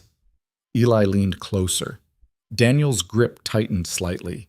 His eyes shifted past Eli toward where Grim stood in the shadows. Tell him, Daniel whispered. Tell him. Sorry. Then his eyes closed again. His breathing evened out. He was gone back into whatever place the morphine took him. Eli looked at Grim. What's he talking about? Grim's expression was unreadable. I don't know. But Eli saw something flicker behind his eyes, something that looked like guilt. You're lying, Eli said. Kid, what did my grandfather do? Eli's voice rose. What did you do? The room went very quiet. Even the machines seemed to hold their breath. Finally, Grim spoke. Not here. We'll talk outside. No, here. Now. Torch stepped forward. Eli, this ain't the time. He's dying, Eli shouted. And people are trying to kill me because of something that happened before I was even born. I deserve to know what the fuck is going on. Grim looked at the old man in the bed for a long moment. Then he walked to the door, checked the hallway, closed the door again. When he turned back, his face had aged 10 years. 28 years ago, Grim said quietly. The Thunder Saints weren't what we are now. We were young, angry. We moved drugs, ran protection rackets, did enforcement work for people who paid well. Your grandfather was part of that. One of the best riders we had. Loyal, smart. He paused. There was a job. A bad one. Some businessman got sideways with the wrong people, needed to disappear. We got paid 10 grand to make that happen. Eli felt his stomach turn to ice. Danny drove, Grim continued. I pulled the trigger. 3 other brothers helped dispose of the body. We buried him in a field outside the city. Nobody ever found him. Nobody ever would have. The heart monitor beeped steadily in the silence that followed. But Danny couldn't live with it, Grim said. Started drinking, having nightmares. Then his daughter was born, and he saw her face, and he couldn't do it anymore, couldn't be that person. So he quit, hung up his cut, walked away. And you let him? Eli asked. We didn't have a choice. He knew where the bodies were, literally. If we came after him, he could have destroyed all of us. So we made a deal. He keeps his mouth shut, we leave his family alone. For 28 years, that deal held. Until now, Eli said. Until now. Grim looked at Daniel. 6 months ago, Danny got diagnosed. Terminal. Started getting his affairs in order. Someone, we don't know who, got word that he was talking to lawyers, making statements, trying to clear his conscience before he died. Jesus Christ, Eli whispered. The people who paid us back then are still around, Grim said. Still powerful, still connected. And if Danny's testimony goes public, it destroys them. So they sent Riley to find out how much you know, to see if Danny passed the information on to you before he died. But I don't know anything, Eli said. Doesn't matter. You're his blood. Your leverage. Eli looked at his grandfather lying there dying. This man who'd killed someone, who'd walked away from violence but could never wash the blood off his hands, who'd spent 28 years trying to build a decent life for his daughter, only to watch her die of an overdose anyway. Why didn't you tell me? Eli asked. Because you were a kid trying to fix a motorcycle, Grim said. You didn't need to carry this weight. And now? Now you don't have a choice. The door opened. One of the nurses stood there looking annoyed. Visiting hours are over. You all need to leave. We're almost done, Grim said. Now, the nurse repeated firmly. They filed out. Eli took one last look at his grandfather, then followed the others into the hallway. They were halfway to the elevator when Eli's phone buzzed. Text from an unknown number. Check your email. He pulled up his email. One new message. No subject. No sender name. Just an attachment. A video file. Eli hit play. The footage was grainy, shot from a distance, but clear enough. It showed Grim and two other bikers standing in what looked like a warehouse. And kneeling in front of them, hands bound, was a man in a business suit. The timestamp read 28 years ago. Eli watched as Grim raised a gun. He closed the video before it showed anything else. His hands were shaking so hard he almost dropped the phone. Eli? Torch's voice. You okay? Oddball. Eli looked up at Grim. The man who'd given him a chance, who'd helped him rebuild his grandfather's bike, who'd saved his life an hour ago in a salvage yard, the man who'd murdered someone in cold blood. Who sent you that video? Grim asked. His voice was careful, controlled. I don't know. Let me see the phone. Eli held it away. Why did you really help me? Was it guilt? Or were you making sure I didn't find out the truth? Eli, answer the question. Grim's jaw tightened. Both. The elevator doors opened. Empty car. They got in. The doors closed, descended in silence. When they reached the lobby, Sophia was waiting. She looked exhausted, furious. Do you have any idea what you've done? She said to Eli. Running from placement? You've got warrants out. Felony charges are on the table. I can't fix this. I need to know something. Eli interrupted. He looked at Sophia. Did my grandfather hire you to file for guardianship? Or did Grim? Sophia hesitated just for a second, but it was enough. Grim hired you, Eli said.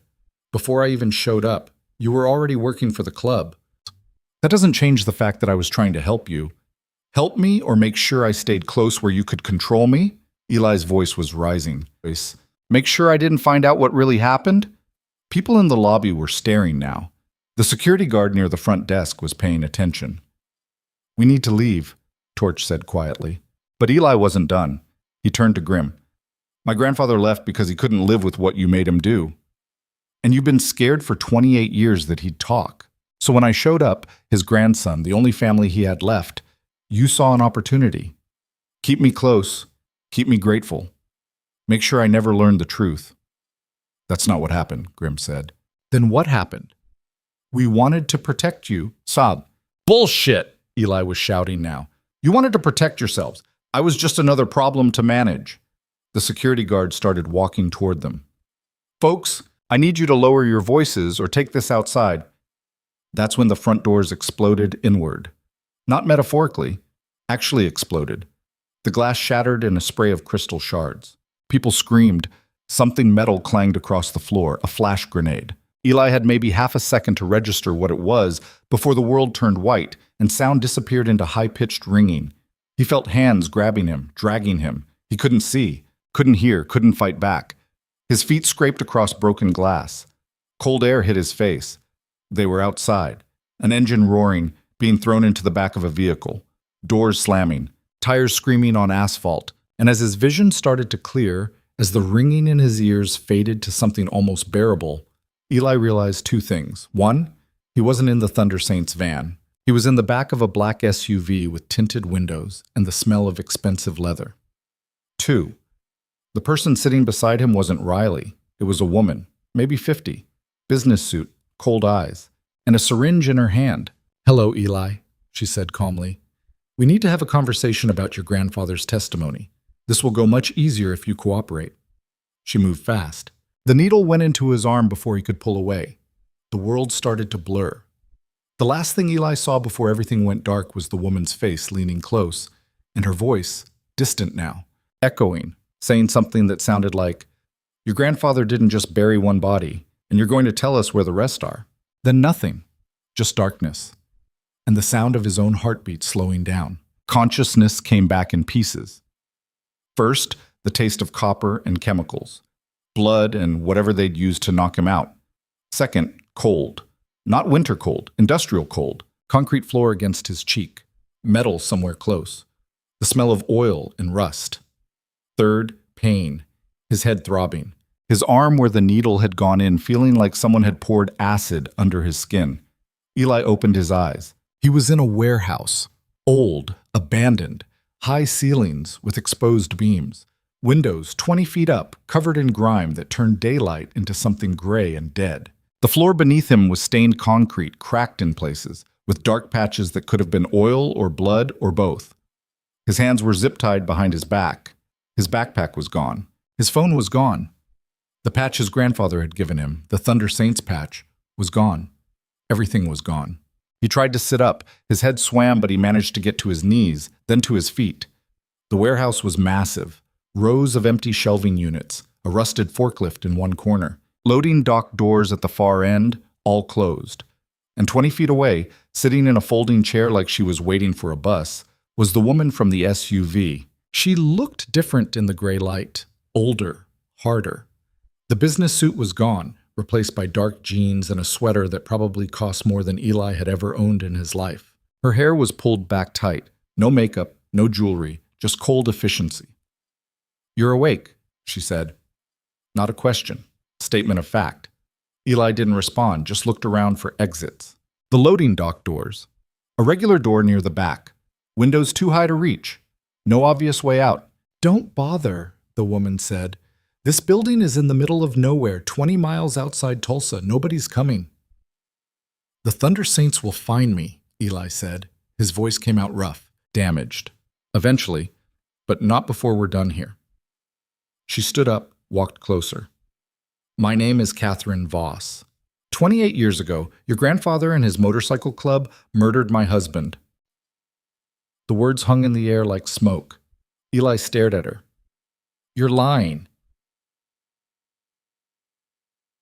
David Voss, business consultant, 42 years old, father of 2. He got involved with the wrong people, owed money he couldn't pay, and the Thunder Saints were hired to make him disappear. Catherine's voice was flat, emotionless. They took him to a field outside the city, shot him twice in the head, and buried him in an unmarked grave. No funeral, no closure, just gone. "That's not—" "Your grandfather drove the van," Catherine continued. "Wade Callahan pulled the trigger. 3 other members helped dispose of the body. I've spent 28 years looking for proof, looking for the grave site, looking for justice." She pulled something from her pocket, a small digital recorder, pressed play. Daniel Mercer's voice, weak and morphine-slurred, came through the speaker. "Buried him near the old grain silo, off Route 33, 3 miles past the railroad crossing, marked it with a piece of rebar. Drove in at an angle." Catherine stopped the recording. "Your grandfather gave me this 2 weeks ago, before the morphine took him completely. He wanted to clear his conscience before he died." Eli felt like the floor was tilting. "So you have what you need. Why take me?" "Because there were other bodies," Catherine said. "Your grandfather mentioned them but wouldn't give locations. Said he'd only tell family. Said his grandson would know how to find the information when the time came." "I don't know anything," Eli said. "I think you do, even if you don't realize it yet." She walked to a table Eli hadn't noticed before. On it sat his backpack. She unzipped it, pulled out the tools one by one, laid them across the table like surgical instruments. "Your grandfather gave you these tools," Catherine said. "Old tools, specific tools. Some of them don't make sense for motorcycle repair." She held up a geology hammer. "Why would a mechanic carry this?" Eli's mind was racing. He'd never questioned the tools. They'd been in the backpack when his grandfather gave it to him. He'd just assumed they were random. Catherine set down the hammer and picked up something else. A compass. Military grade. Old. "This compass has coordinates scratched on the back," she said. "Faint, almost worn away, but still there." She showed it to him. Eli squinted. There were numbers etched into the metal, barely visible. 36.1477 minus 96.0314. "Those are GPS coordinates," Catherine said. "Leading to another burial site. Another body. Another family that deserves closure." You want me to help you dig up graves," Eli said slowly. "I want you to help me find truth," Catherine corrected. "And in exchange, I won't destroy the Thunder Saints. I have evidence, video, recordings, testimony, that could put Wade Callahan and 3 other members in prison for the rest of their lives. But if you help me find the remaining sites, I'll bury that evidence instead. Why should I believe you?" Because I'm not interested in revenge against a dying old man or a motorcycle club that's trying to go straight. I'm interested in bringing my husband home and giving him a proper burial, and letting my children, who are adults now with children of their own, have a place to mourn their father. Her voice cracked slightly on the last word, just slightly, but enough to show the wound beneath. Eli looked at her, really looked at her, saw the exhaustion, the decades of grief, the desperation masked as control. The Thunder Saints are looking for me, Eli said. When they find us, people die, Catherine interrupted. Your biker family comes in loud and violent and someone gets hurt. Probably you, probably me, probably some of them. Is that what you want? I want to go home. Then help me finish this. We find the sites. I recover my husband and whoever else your grandfather buried. You go back to your bikers. Everyone walks away. And if I say no? Catherine pulled out a phone, showed him the screen. It was a live feed, security camera footage of the VA hospital, specifically room 417. Daniel Mercer's room. I have people there, Catherine said quietly. If I make one call, your grandfather dies early, pillow over his face. Looks like natural causes. Nobody questions it. Eli's blood turned to ice. You wouldn't. I've spent 28 years hunting the men who murdered my husband, Catherine said. You think I won't do what's necessary? The warehouse was silent except for the wind moaning through gaps in the walls. Eli looked at the tools spread across the table, looked at the compass with coordinates scratched into the back, looked at this woman who'd lost everything and spent 3 decades trying to find pieces of what was taken from her. If I help you, Eli said slowly, you leave the Thunder Saints alone, all of them. No charges, no evidence released, nothing. You have my word. Your word means shit. Catherine almost smiled. Fair enough. Then let's make it a contract. She pulled out a piece of paper, already typed up, legal language. Signed statement saying I won't pursue criminal charges against the Thunder Saints in exchange for information leading to the recovery of David Voss and any other victims. Notarized. Legally binding. So, you came prepared. I've been planning this for 28 years, Catherine said. Yes, I came prepared. Eli read the document. It looked legitimate, but he wasn't a lawyer. He didn't know if this would hold up, didn't know if he could trust her, but he knew one thing. If he didn't do this, his grandfather died, and probably Eli too. Cut these zip ties, Eli said. I'll show you where to start looking. Catherine pulled out a knife, sliced through the plastic. Eli's hands came free. He rubbed his wrists where the ties had cut into skin. The coordinates on the compass, Eli said. That's the first site, but there are others.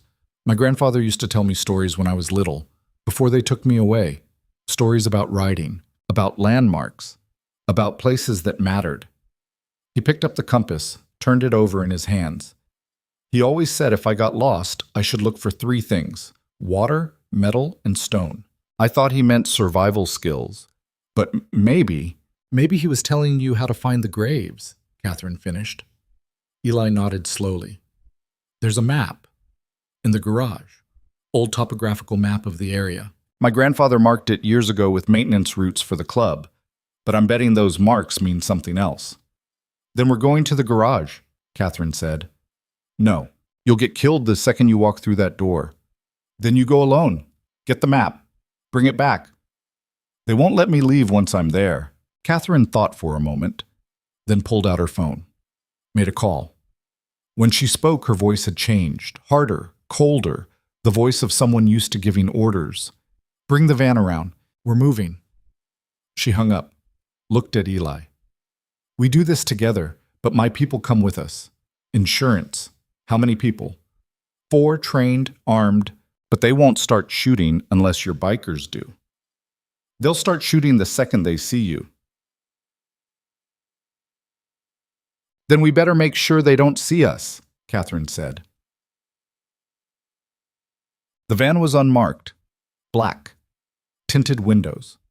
Catherine sat in the passenger seat while Eli was shoved into the back between 2 men who looked like they'd done time in military or private security, both armed, both silent. The driver pulled out of the warehouse and onto a rural highway. Oklahoma countryside rolled past. Flat, empty, gray under clouded sky. Eli's mind was racing. He needed to warn Grimm. Needed to let the Thunder Saints know what was happening. But his phone was gone, and these people weren't stupid enough to let him near communications. "Where's the garage from here?" Catherine asked without turning around. 20 minutes south, Eli said. "But you can't just drive up. They'll have lookouts, cameras. They'll see you coming." "Then how do we get the map?" Eli thought fast. "There's a back entrance. Leads through the auto salvage yard next door. If I go in alone through there, I can get to the map without anyone knowing." "And how do I know you won't warn them?" "Because you have people at the hospital," Eli said flatly. "And because I want this over as much as you do." Catherine was silent for a long moment. Then she nodded. "Fine, but you have 10 minutes. If you're not back, we come in loud. Give me 20. 15. And if you try anything, remember, I make one call and your grandfather suffocates in his sleep." The rest of the drive passed in tense silence. Eli watched the landscape, trying to figure out how the hell he was going to pull this off. He needed the map, but he also needed to warn Grimm without Catherine knowing. They pulled off the highway onto a service road. The salvage yard appeared on the left, same chain-link fence Eli had climbed the night before. The Thunder Saints garage was visible beyond it, maybe 200 yards away. The van stopped. 15 minutes, Catherine said. "Starting now." Eli climbed out. One of the security guys handed him a phone. Cheap burner, probably untraceable. "Call when you have the map," the guy said, "or call if you're in trouble and need extraction." "I thought you said no communications," Eli said to Catherine. "This phone only calls one number," she replied. "Mine. Don't try anything clever." Eli pocketed the burner and started walking toward the fence.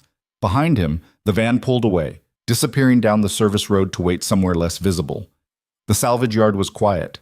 Early afternoon, nobody around. Eli climbed the fence, easier this time without people chasing him, and dropped to the other side. The garage was 50 yards ahead. 2 Harleys parked outside. Lights on inside. The sound of somebody working metal on metal echoing across the cold afternoon. Eli moved carefully, staying low, using rusted cars for cover. He reached the back of the garage and found the door he knew was there, old, warped wood that didn't quite close right. He slipped inside. The garage was dimly lit. Most of the bikers were gone, probably out looking for him. But Torch was there, bent over an engine, cigarette between his lips. And near the office, Sophia sat at a desk covered in paperwork, phone pressed to her ear. Eli moved quietly toward the back corner, where the old topographical map hung on the wall behind a filing cabinet. He was 3 feet away when Torch spoke without looking up. "You got some fucking nerve showing your face here." Eli froze. Torch straightened slowly, turned around. His expression was unreadable. "You ran. You accused us of using you.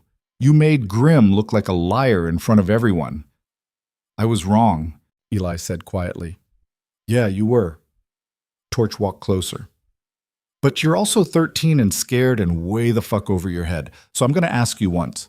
Why are you here?" "I need the map, the old topographical one." "Why?" "Because I'm trying to save everyone, including you." Torch studied him for a long moment. Then he pulled out his phone. "Grimm needs to know you're here." "No, not yet, please." "Kid, Torch." Eli's voice cracked.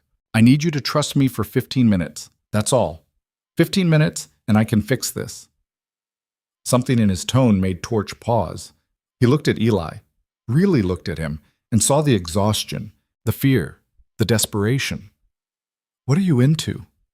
Torch asked quietly. "Something bigger than us. But I have a way out. I just need that map." Torch was silent. Then he walked to the filing cabinet, pulled it away from the wall, and revealed the map. It was old, yellowed, covered in pencil marks and notes. "This it?" Torch asked. "Yeah." Torch pulled it down, rolled it up, handed it to Eli. "You got 5 minutes to explain what the fuck is going on before I call Grimm." "I can't. Not yet." Then you're not leaving with that map. Eli's hand went to his pocket where the burner phone sat. If he called Catherine now, her people would come in shooting. Torch would die. Maybe Sophia too. There's a woman, Eli said finally. Her husband was one of the people my grandfather helped bury. She's been hunting the Thunder Saints for 28 years. She has video evidence, recordings, everything she needs to put you all in prison. Torch's expression went cold. Where is she? What? Doesn't matter. What matters is I made a deal. I help her find the graves, she buries the evidence. Everyone walks away. And you trust her? I don't have a choice. Torch pulled out a gun, not pointing it at Eli, just holding it. You're walking into a trap. Probably, but if I don't, she kills my grandfather and destroys the club. So I'm walking into it anyway. The two of them stood there in the dim garage, the map between them, the weight of impossible choices pressing down. Finally, Torch lowered the gun. You're either the bravest kid I ever met or the dumbest. Can't it be both? Torch almost smiled. Then he reached into his cut and pulled out something small, a GPS tracker. Hide this in your shoe, Torch said. We'll know where you are. You get in trouble. We come running. She'll find it. Then hide it better. Eli took the tracker, slipped it into his sock, deep down near his heel where it wouldn't be obvious. Thank you, Eli said. Don't thank me yet, Torch replied. You might not survive what's coming. Eli turned to leave, then stopped. The bike. My grandfather's Harley. If I don't make it back, you're making it back, Torch said firmly. Now get the fuck out of here before I change my mind. Eli slipped out the back door, map rolled under his arm, and ran. Mads. Catherine was waiting when Eli climbed back over the fence. The van pulled up immediately. He climbed in, handed her the map. She unrolled it across her lap, studying the marks. Her finger traced routes, circles, small X's scattered across the landscape. These are burial sites, she said quietly. I think so, but I don't know which is which. Then we start with the coordinates from the compass and work backward. She looked at the driver. Route 33, 3 miles past the railroad crossing. Look for an old grain silo. The van moved. Eli sat in the back, feeling the GPS tracker pressing against his heel, and tried not to think about all the ways this could go wrong. They drove for 20 minutes in silence. The landscape outside turned rural. Fields, abandoned buildings, rust-colored dirt. Finally, the grain silo appeared on the horizon. Massive, concrete, slowly being reclaimed by weeds and weather. The van stopped on the side of the road. There, Catherine said, pointing to a field about 300 yards from the silo. That's where the coordinates lead. They got out. The security team spread out in a perimeter while Catherine pulled a small ground-penetrating radar unit from the van. Professional equipment. Expensive. You've done this before, Eli said. I've been preparing for this moment for 28 years, Ching, Catherine replied. Yes, I've done this before. They walked into the field. The ground was hard, frozen, covered in dead grass. Catherine swept the radar unit back and forth, watching the screen. After 10 minutes, the unit beeped. Here, she said quietly. There's something here. 2 of the security guys started digging, shovels biting into frozen earth. The sound echoed across the empty field like a bell tolling. 30 minutes passed, then an hour. The hole got deeper. Then one of the shovels hit something that wasn't dirt. Fabric. Rotted. Black. Catherine knelt at the edge of the hole. Her hands shook as she reached down, brushed away soil. A skull appeared. Human. Weather-worn. Catherine made a sound, something between a sob and a gasp. She pulled back, sat hard on the frozen ground. David, she whispered. One of her security guys climbed into the hole carefully, started excavating with gloved hands. More bones appeared, fragments of clothing, a watch still attached to a skeletal wrist. Catherine stood, walked away, pressed a hand to her mouth. Eli stood watching, feeling sick, feeling like he'd crossed a line he could never uncross. This was real. These weren't stories. This was a man who'd been murdered and buried and forgotten while his family spent 3 decades wondering. We need to keep going, Catherine said after a moment. Her voice was steady again. Professional. There are more sites. We document this one, move to the next. They spent 2 hours photographing, tagging, carefully excavating. Catherine made calls, discreetly, to people Eli couldn't identify. Probably lawyers. Probably authorities she trusted. By the time they were done, the sun was getting low, cold wind sweeping across the field. Next site, Catherine said. She checked the map. There's a mark 15 miles west, near an old quarry. They loaded back into the van. As they drove, Eli felt his phone, the burner, vibrate in his pocket. He pulled it out carefully. One text. From a number he didn't recognize, but he knew who it was. We're tracking you. When you need us, we'll be there. T-Torch. Eli deleted the message and pocketed the phone. The second site was harder to find. The quarry had been abandoned for decades, slowly filling with water and debris. But Catherine's radar found something near the edge. Another grave, shallower this time. As they dug, darkness fell. The security team set up lights. The scene looked surreal, bright white LED against black sky, shadows dancing across broken ground. This body was more recent, not David Voss, someone else. The bones were still partially connected, scraps of denim, a belt buckle with initials, JR. Who's JR? Eli asked. Catherine checked notes on her phone. James Ridley. Went missing 16 years ago. Small-time drug dealer. Nobody looked too hard when he disappeared. My grandfather killed him? Your grandfather's club did. Whether he pulled the trigger or just drove, I don't know. But he knew where the body was. They documented the site, took photos.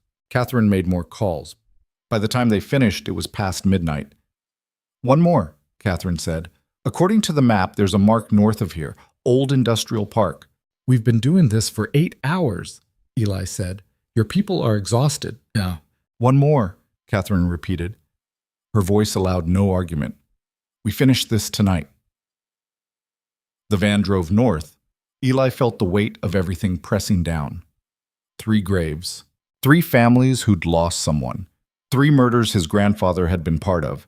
And the Thunder Saints, his family now, had done this, had taken money and ended lives and buried the evidence in Oklahoma dirt. How was he supposed to come back from knowing that? The industrial park was a maze of abandoned warehouses and rusted equipment. Catherine's radar led them to a spot behind a collapsed loading dock. This grave was different, deeper, older. They'd been digging for 20 minutes when one of the security guys stopped. There's more than one, he said. Catherine came closer. What? The radar showing multiple masses, at least 3, maybe more. The color drained from Catherine's face. Keep digging. They dug. And as the hole got deeper, bones appeared. Not 1 skeleton, not 2, 5, buried together. Some wrapped in plastic, some just there. Catherine stared into the pit and something broke in her expression. This wasn't about debts, she whispered.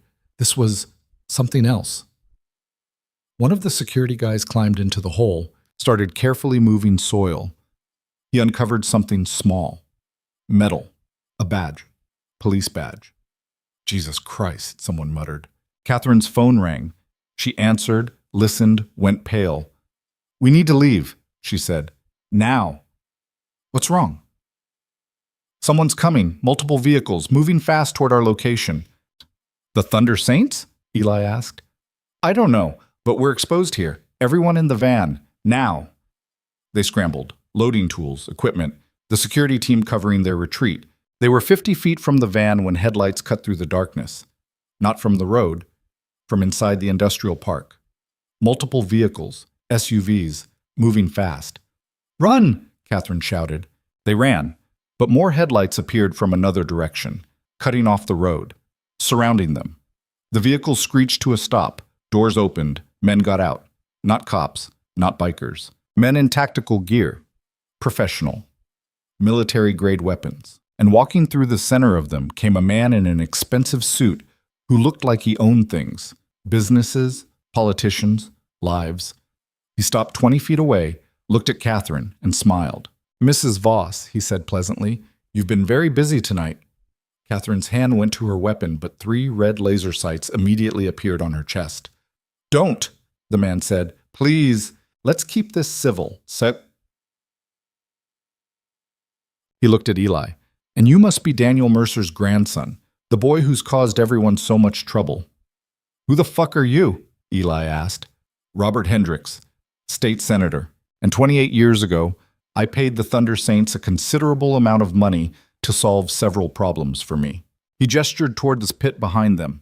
"Those problems are still buried back there, along with evidence that could end my career and send me to prison for the rest of my life. So you can understand why I'm very interested in making sure tonight's excavations don't make it to the authorities."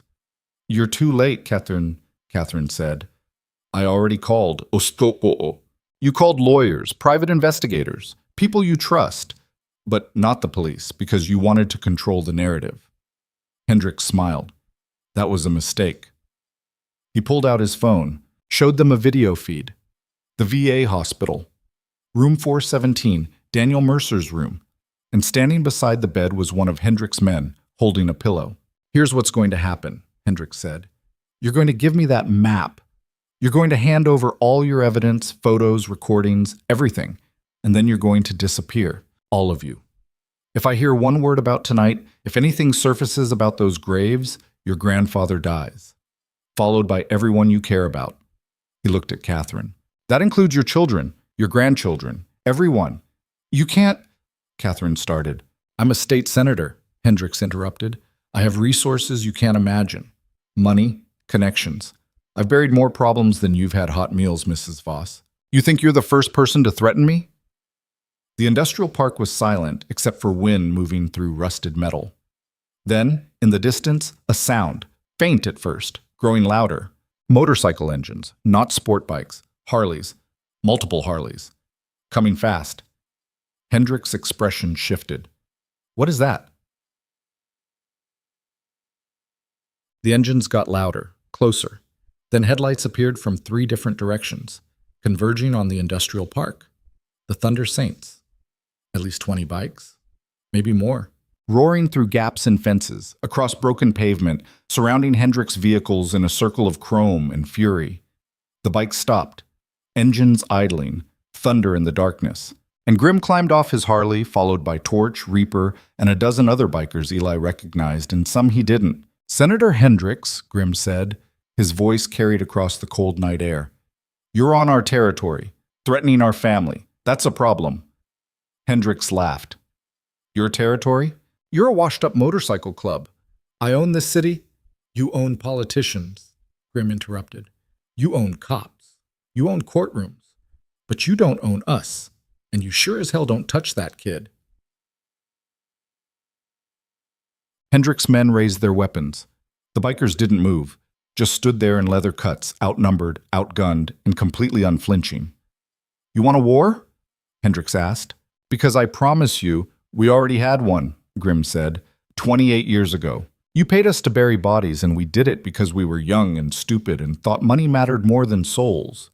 But we're not those men anymore." He took a step forward. "And that kid standing next to Mrs. Voss? He's family. So here's what's actually going to happen. You're going to walk away. You're going to let us handle the evidence. And you're going to pray we're feeling merciful." "Or what?" Hendricks asked. Grimm smiled. It wasn't a pleasant smile. "Or every one of us has a copy of every piece of evidence Mrs. Voss has collected. Photos, recordings, video, all of it. Set to automatically upload to federal authorities if anything happens to us. You kill one of us, you kill yourself." Hendricks' face went white. "You're bluffing. Try me." The standoff stretched, tension thick enough to choke on. Weapons raised, engines rumbling, everyone waiting for someone to make the first move. Then Torch stepped forward. "We also called the FBI. They'll be here in about—" He checked his watch. 3 minutes. You want to be standing here when they arrive, Senator?"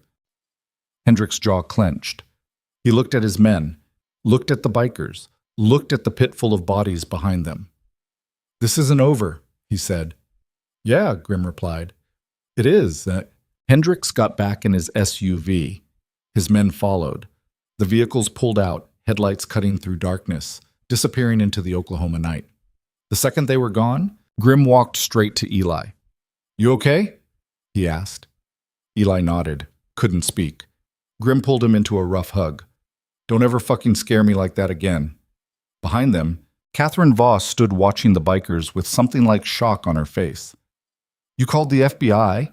She asked. No, Torch said, lighting a cigarette. But he didn't know that. Sirens rose in the distance. Real ones this time. Now we did, Grim said. Sophia made the call 10 minutes ago. Real FBI. Real evidence. Real consequences. He looked at Catherine. You wanted justice, Mrs. Voss. You're about to get it. So, The FBI arrived with 4 vehicles and enough agents to secure a war zone. They separated everyone, bikers, Catherine's team, Eli, took statements, photographed the gravesite, started processing evidence. An agent approached Grim. Wade Callahan? That's me. You're under arrest for conspiracy to commit murder, obstruction of justice, and accessory after the fact. She read him his rights while pulling out handcuffs. Grim didn't resist, just looked at Eli. You did good, kid. Your grandfather would be proud. They cuffed him, led him to a vehicle. Then they did the same to Torch, to Reaper, to 3 other bikers whose names Eli had just learned. Everyone who'd been part of those murders 28 years ago. Everyone who'd helped bury secrets in Oklahoma dirt. Sophia appeared beside Eli as they watched the arrests. This is it, she said quietly. End of the road for them. For how long? Eli asked. Years, maybe decades, if all the charges stick. Eli watched Grim being loaded into the back of an FBI vehicle. The old biker looked through the window, met Eli's eyes, and nodded once. Then he was gone. The industrial park slowly emptied. Evidence teams working through the night. Catherine Voss giving her statement to agents who looked at her like she'd accomplished something impossible. And Eli stood alone in the cold, watching his family, the only real family he'd ever known, being taken away one by one. Finally, an agent approached him. Eli Mercer? Yeah, we need your statement. And then, she paused. CPS has been notified. They're sending someone to take you back into custody. Back to the group home? Probably, until they figure out what to do with you. Eli looked around the industrial park, at the pit full of bones, at the FBI vehicles, at the Thunder Saints Harleys sitting abandoned like tombstones. Can I see my grandfather first? Eli asked. Before I go back. The agent hesitated, then nodded. 1 hour. Then you have to turn yourself in. Boom. The hospital corridor smelled like death pretending to be sterile.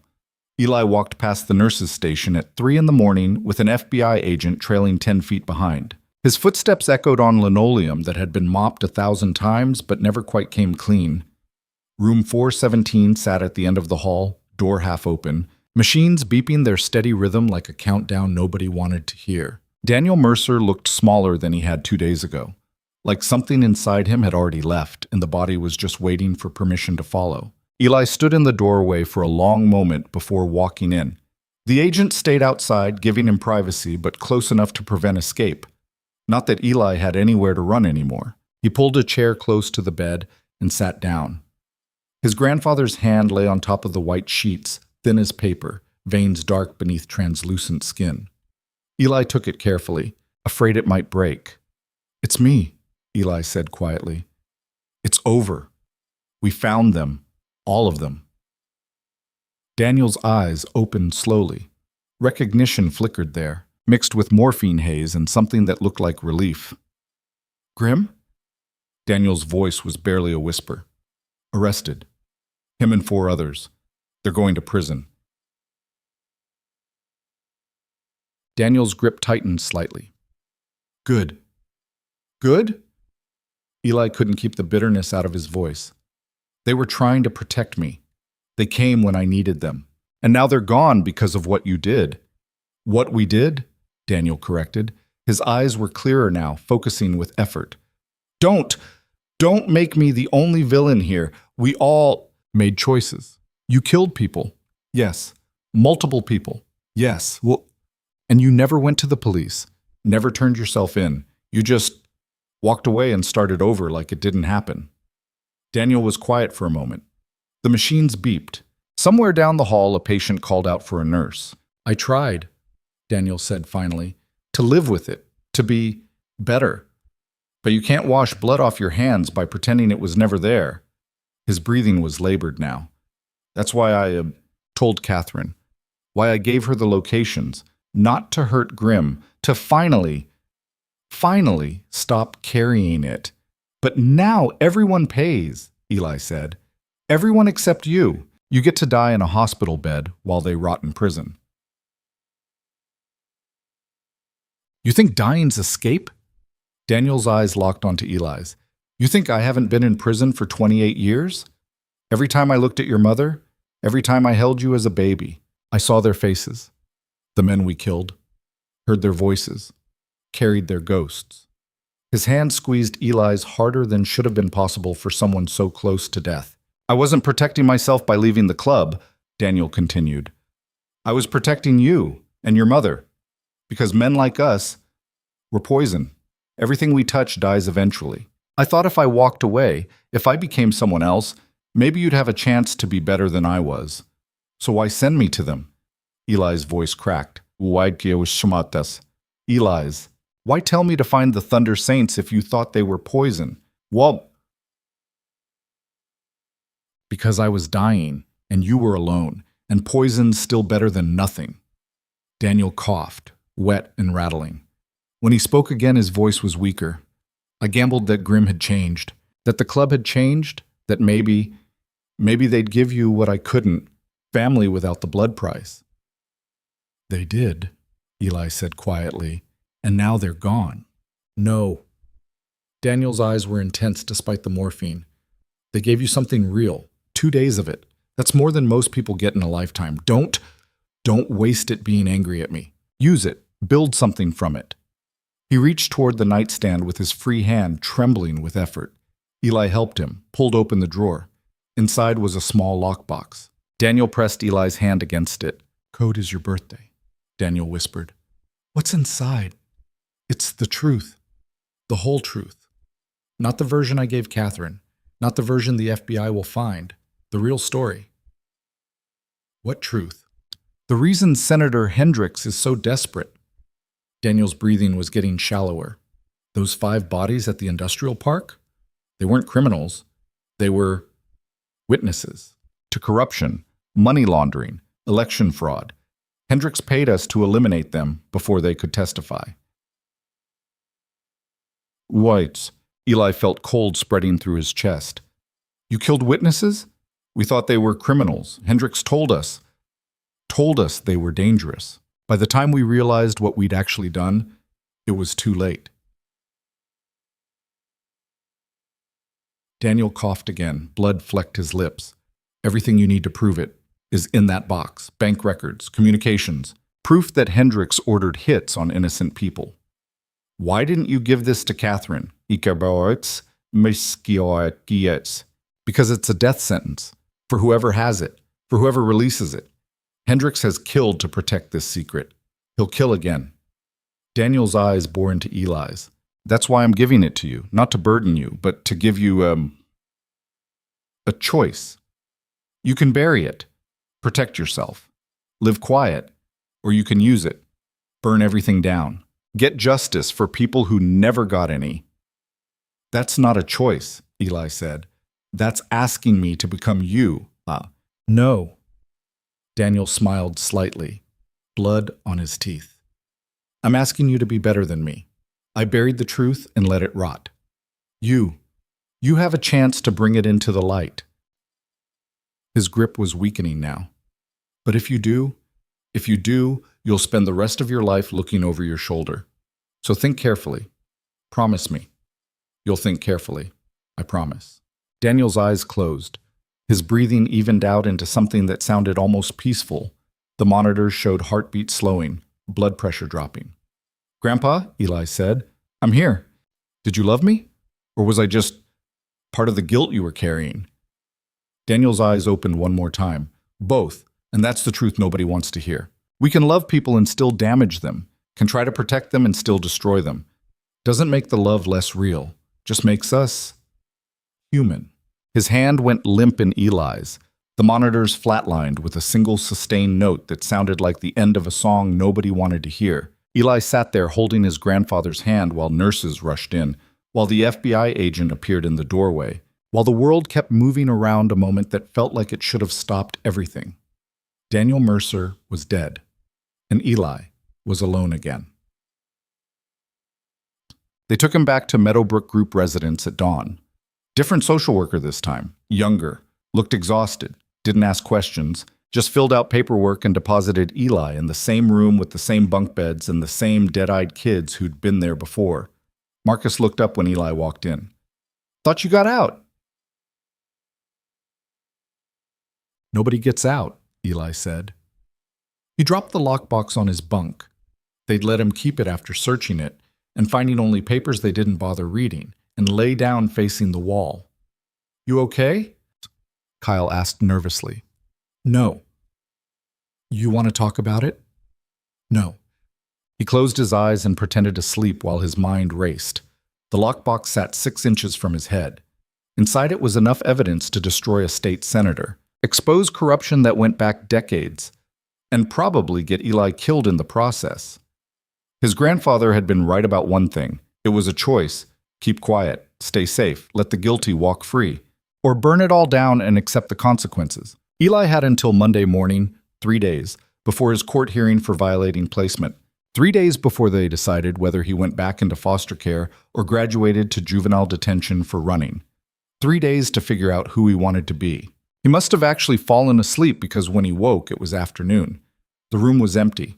Voices from downstairs, TV playing. The normal sounds of kids with nowhere to go killing time until they aged out. Eli sat up and opened the lockbox. Inside were documents, bank statements showing wire transfers from shell companies to the Thunder Saints accounts. Communications, emails, letters, phone records between Senator Hendricks and various intermediaries. And photographs. Crime scene photos of 5 people who'd been murdered and buried like trash.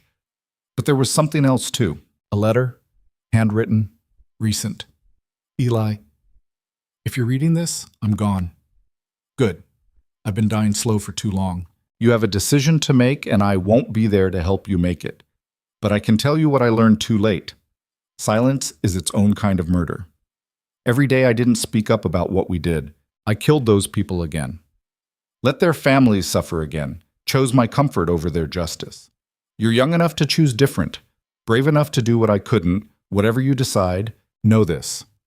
I loved you, imperfectly, destructively, but real. And the Thunder Saints, grim especially, they're not the men they used to be. They came for you when nobody else would. That means something. Don't let my mistakes be the only thing you inherit from me. Take the good parts too. The loyalty, the fight, the refusal to quit even when quitting makes sense. You're stronger than I ever was."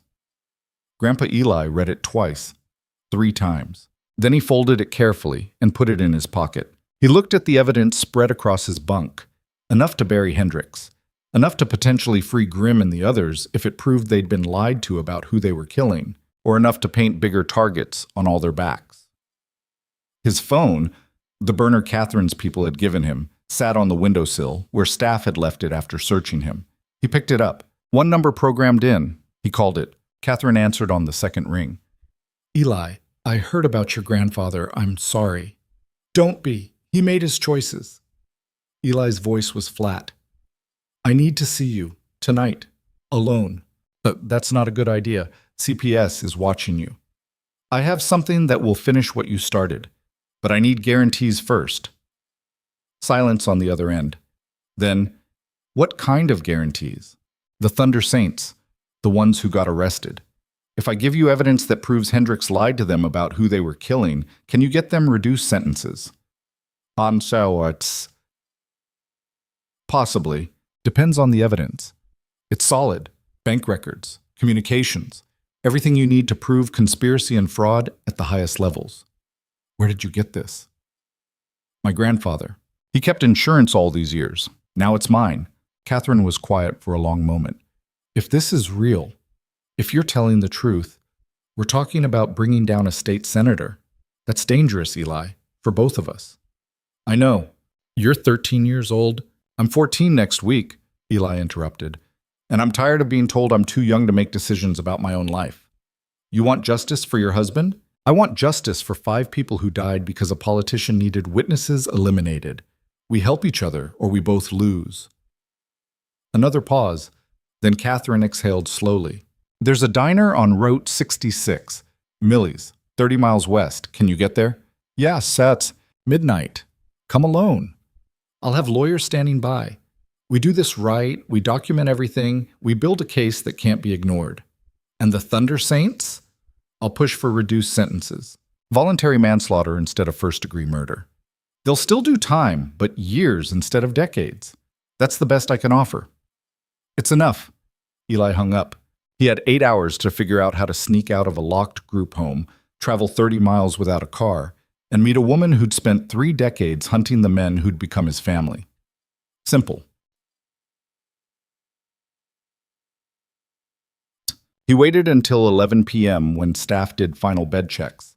Mrs. Hendricks, no relation to the senator, Eli had confirmed, walked through, counted heads, turned off lights. Eli lay still until her footsteps faded down the stairs. Then he got up, grabbed the lockbox, and went to the window. Same window he'd escaped through before. The bars were still loose. Marcus sat up in his bunk. You're leaving again. Yeah. You're going to get yourself killed. Probably. What's in the box? Eli looked at him. Something worth dying for. Marcus studied him for a moment. Then he climbed down from his bunk, walked to his dresser, pulled out a battered leather jacket that looked like it used to belong to someone bigger.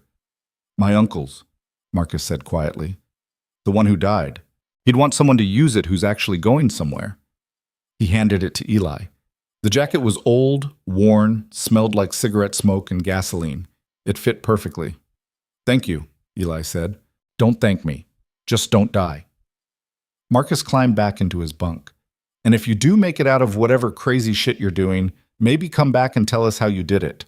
Why? Because we're all stuck here too. Nice to know someone escaped. Eli nodded, pulled on the jacket, climbed through the window and dropped to the ground outside. The night was cold, stars overhead. No moon, just darkness and the distant sound of highway traffic. He started walking. Route 66 was 5 miles east. He could hitchhike from there. Dangerous, but less dangerous than what was waiting at the diner. He'd walked maybe 2 miles when headlights appeared behind him. Eli tensed, ready to run, but the vehicle slowed as it approached. A truck. Old Ford F-150. And behind the wheel, Torch. The biker pulled alongside him, leaned across to roll down the passenger window. You gonna walk all night, or you want to ride?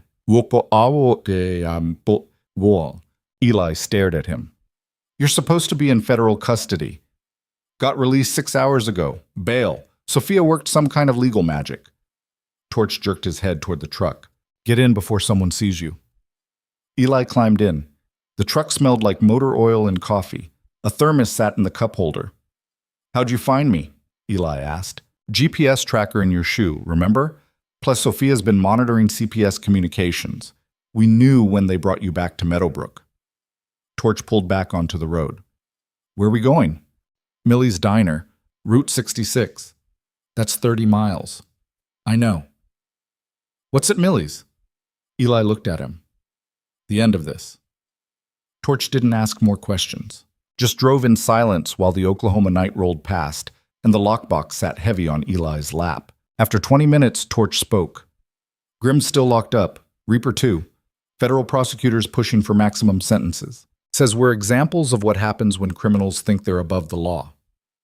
Catherine Voss is going to help, Eli said. If I give her this evidence, she'll push for reduced charges. What evidence? Eli opened the lockbox, showed him the documents. Torch read while driving, his expression getting darker with each page. Your grandfather kept all this? Torch asked. Insurance policy, in case the people who hired you ever came back. Smart man. Torch was quiet for a moment. This proves Hendricks lied to us. Proves we thought we were killing criminals, not witnesses. Will that help in court? Maybe. Might knock first-degree murder down to manslaughter. We'd still do time, but yeah, it'd help. Then it's worth it. Be vamos dreamosan.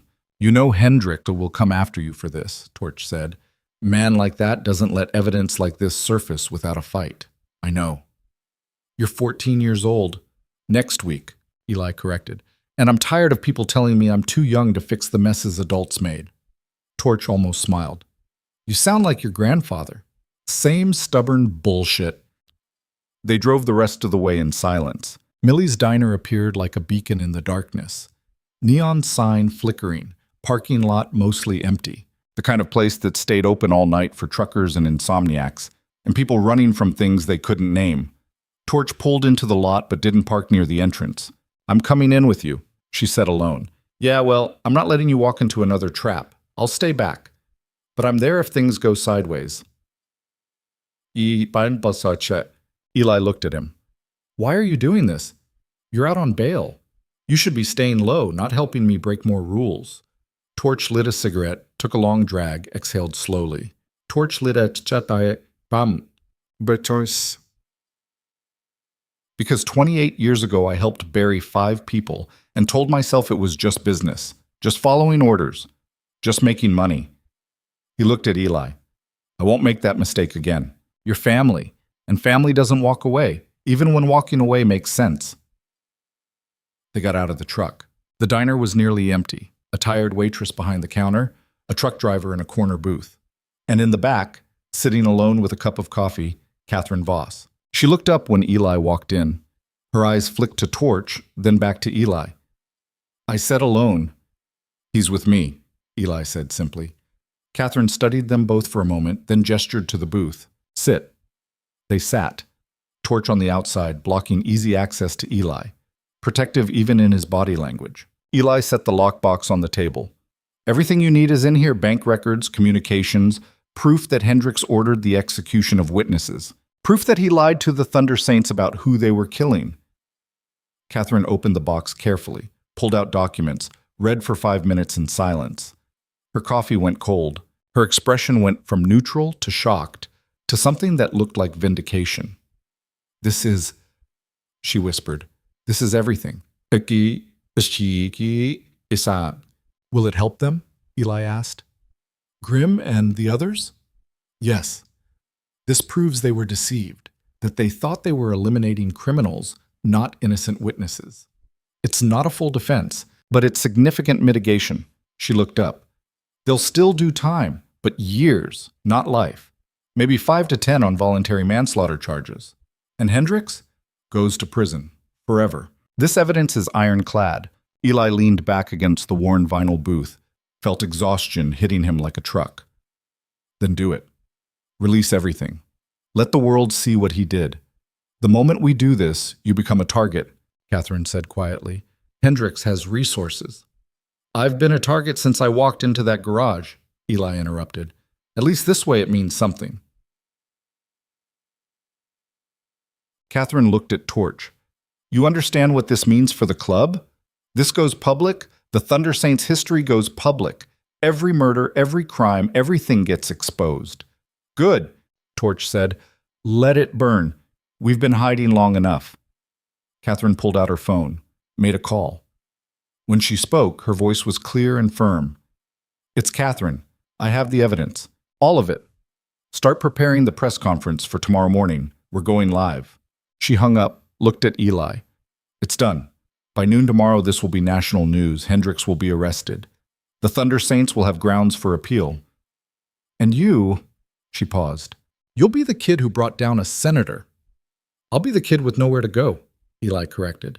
CPS is still going to ship me back into the system. About that. Catherine reached into her bag, pulled out legal documents. I've been working on something. Emergency guardianship petition, filed on behalf of the Thunder Saints MC. Sophia's been coordinating with me. If the judge approves, and with this evidence showing the club was manipulated into crimes they didn't fully understand, there's a chance they'll grant temporary custody to a designated guardian. Who? Eli asked. The diner door opened, and Grimm walked in. He looked rough, unshaven, exhausted, wearing the same clothes from his arrest, but his eyes were clear and focused on Eli. They let me out 2 hours ago, Grimm said. Bail hearing. Sophia convinced the judge I wasn't a flight risk. He walked to the booth, and before they locked me up, I filed paperwork naming me as your legal guardian. I'm not your blood. I'm not clean. I'm probably going to prison. But until that happens, if you'll have me, you've got a home. Eli stared at him. Why? Because your grandfather asked me to give you a chance, because you earned a place in the club, because you're family. Grimm's voice was rough.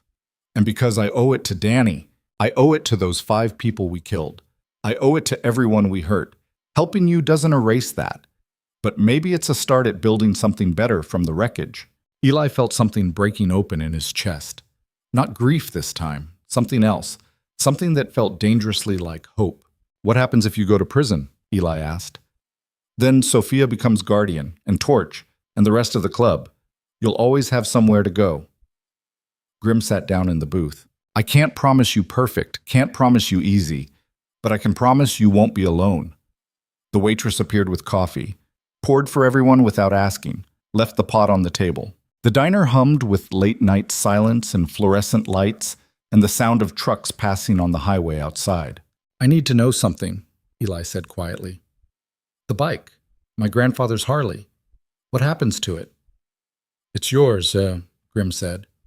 Always was. We're keeping it at the garage until you're old enough to ride it legal, but it's yours. And if I want to ride it before that? Torch smiled slightly. Then we teach you on back roads where cops don't patrol. Family tradition. Catherine gathered the documents carefully. I need to get these to my attorneys. Start building the case against Hendricks. She looked at Eli. Thank you for trusting me, for giving me closure, for helping me bring David home. Will you be okay? Eli asked. After all this, no, Catherine said honestly. But I'll be better than I was. And sometimes that's enough. She stood, paused, then reached out and squeezed Eli's shoulder. Your grandfather was a complicated man. Murderer and father, killer and protector. Both things true at once. But the last thing he did, giving you this evidence, trying to make things right, that matters. Remember that when you think about him. She left. The 3 of them sat in the diner booth. An aging biker with blood on his hands, another facing prison time, and a 14-year-old kid who'd just burned down a senator's life. And for the first time in days, Eli felt something like peace. What now? He asked. Now we go home, Grimm said. Get you settled. Tomorrow the world explodes and we deal with the fallout. But tonight you get to be a kid who doesn't have to carry everything alone. Balmoski. They paid for coffee they'd barely touched and walked out into the Oklahoma night. Torch's truck sat under a flickering streetlight like something out of a painting. As they drove back toward Tulsa, Eli watched the landscape roll past. Empty plains, dark sky, stars overhead. And somewhere ahead, a garage full of broken men trying to build something worth saving. His phone buzzed. Text from Sophia. Judge-approved emergency guardianship. You're officially under Thunder Saint's protection until further notice. Welcome home, kid. Eli showed it to Grimm. The old biker nodded once. You know what this means? Rules, structure, school, chores, respect, the whole 9 yards. I know. You fuck up. There are consequences. You run. We come after you. You lie. We call you on it.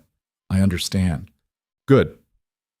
Grimm was quiet for a moment. Then, your grandfather left you more than that evidence, left you his cut, the patch, his place in the club. When you're ready, and only when you're ready, it's yours to wear. I'm not a biker, Eli said. No, but your family, that's what matters. They pulled into the garage just before dawn. The sky was turning gray at the edges. Inside, 5 Harleys sat waiting. Someone had cleaned Eli's grandfather's bike, polished the chrome until it gleamed. Torch handed Eli the keys. Want to hear it one more time before we all crash? Eli took the keys, walked to the bike, climbed on, turned the key. The engine roared to life. And standing in that garage surrounded by men who'd killed and lied and suffered and tried, imperfectly, destructively but genuinely, to protect him, Eli finally understood what his grandfather had been trying to teach him all along. Family wasn't about blood.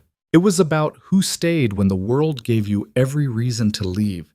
It was about who taught you to fix broken things. It was about who stood beside you when the darkness came and said, "You're not fighting this alone." 6 months later, the courtroom was packed. Senator Robert Hendricks sat at the defense table looking 20 years older. His lawyers shuffled papers. Reporters filled the back rows. And in the front, Catherine Voss sat with her adult children, watching justice finally arrive. The judge read the verdict. Guilty on all charges. Life in prison without parole. Catherine cried. Her children held her. And in the hallway outside, Eli stood with Sophia watching it on his phone. "He's done," Sophia said. "It's really over." The Thunder Saints' sentencing had happened 2 weeks prior. Voluntary manslaughter, 7 years each. With time served and good behavior, they'd be out in 5. Grimm had hugged Eli before they took him back into custody. "Keep the garage running, keep yourself safe, and don't do anything stupid until I get back." "Define stupid," Eli had said. "Anything I would do." "That's everything." "Exactly. So be better than me." Now Eli stood in that courthouse hallway, wearing his grandfather's leather jacket, carrying the weight of what had happened and what was still to come. His court hearing for guardianship was next week. Sophia was confident the judge would grant permanent custody to the Thunder Saints MC, specifically naming Torch as primary guardian with Sophia as co-guardian during Grimm's incarceration. "You ready to go home?" Sophia asked. Home. The word still felt foreign, but less foreign than it used to. "Yeah," Eli said. "I'm ready." They drove back to Tulsa in Sophia's car. Eli watched the Oklahoma landscape roll past. 6 months ago, he'd been nobody. Alone. Desperate. A kid with a backpack full of tools and nowhere to go. Now he had a place. People who cared whether he came home.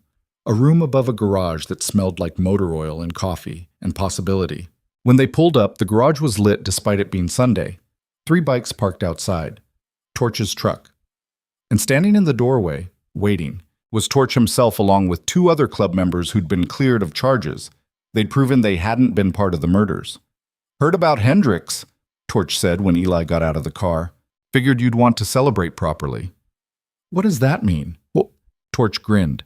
"Means we teach you to ride, for real this time. Not in a parking lot. Real roads." Eli looked at Sophia. She sighed. "I'm supposed to say no. As your guardian, I'm supposed to insist this is dangerous and irresponsible." "But," Eli asked, "but you've already survived worse than a motorcycle lesson, and these men will protect you better than anyone." She handed Eli a helmet. "Don't die. I just got all the paperwork finished." They spent the afternoon on back roads teaching Eli to shift, to lean into curves, to feel the bike beneath him like an extension of his own body. He fell twice. Got back up twice. By sunset, he could handle the Harley at 30 miles per hour without wobbling. That night, they sat in the garage drinking coffee while classic rock played low through speakers someone had finally fixed. Eli worked on rebuilding a carburetor while Torch smoked and told stories about the old days. The real stories, not the sanitized versions. Stories about mistakes and regrets and the long road toward trying to be better. "You think Grimm will be okay in prison?" Eli asked. "Grimm? He'll run the place within 6 months. Man's been through worse." Torch flicked ash into an old coffee can. "He asked me to tell you something, though, before they took him in." "What?" "He said your grandfather was the best brother he ever had, and you're carrying that legacy forward. Said he's proud of you." Eli looked down at the carburetor in his hands. Grease under his fingernails. Scars on his knuckles from months of working with tools. "I'm not like my grandfather," Eli said quietly. "No," Torch agreed. "You're better. You chose to burn everything down and face the consequences instead of burying the truth and hoping nobody noticed. Takes real courage to do that. Or stupidity. With family, it's the same thing." They worked in comfortable silence after that. The garage warm, the bikes gleaming, the knowledge that somewhere across the country families were finally burying their dead with closure and dignity and answers they'd been denied for decades. The cost had been high. Grimm behind bars. Reaper. 3 others. Daniel Mercer dead. Eli's childhood stolen by violence and systems that didn't care. But there was something else too. Something being built in this garage between damaged men and a kid who'd learned that salvation doesn't come easy and family isn't clean, and sometimes the only way forward is through the fire. 2 years later, on Eli's 16th birthday, Grim was released early for good behavior. He walked out of federal prison to find Eli waiting on the rebuilt 1984 Harley FXR, wearing his grandfather's patch sewn onto a new leather cut. "You learned to ride," Grim said. "Torch taught me, and about 50 hours of falling down. That's how you learn. Get hurt, get up, keep going." They rode back to the garage together, Grim on a borrowed bike, Eli leading the way. The Oklahoma sun was setting, turning the sky orange and purple and gold. The highway stretched out ahead of them like possibility. Inside the garage, the rest of the club was waiting. Torch, Reaper, Sophia, and a dozen others who'd slowly joined over the years. Not criminals this time, but men and women looking for the same thing Eli had been looking for, a place to belong. They'd rebuilt the Thunder Saints from the ground up. No more illegal work, no more violence for pay. Just mechanics, brotherhood, and the stubborn refusal to let the past define the future. Grim looked around the garage at the changes, at the people, at Eli standing there wearing his grandfather's legacy. "Danny would be proud," Grim said quietly. "He'd be horrified," Eli corrected. "But yeah, maybe proud too." They opened beers, soda for Eli, he still had 2 years before that was legal, and toasted to the dead, to the living, to the long road behind and ahead. And when everyone else had gone home, and it was just Eli and Grim sitting in the garage beneath fluorescent lights, while rain started tapping on the roof outside, the old biker finally said what he'd been holding for 2 years. "I'm sorry," Grim said, "for everything, for the murders, for putting you in danger, for not being honest from the start." "I know," Eli said. "I don't know if I can ever make it right." "You can't. Nobody can. But you can keep trying." Eli looked at him. "That's what you taught me.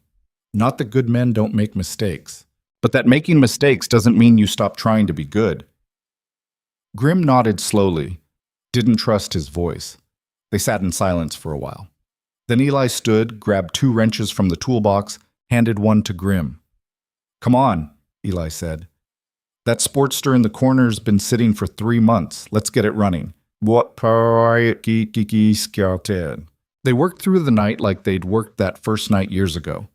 But this time there was no deadline, no desperation. Just 2 people who'd found each other in the wreckage and decided that was enough to build on. By dawn, the Sportster was purring like new.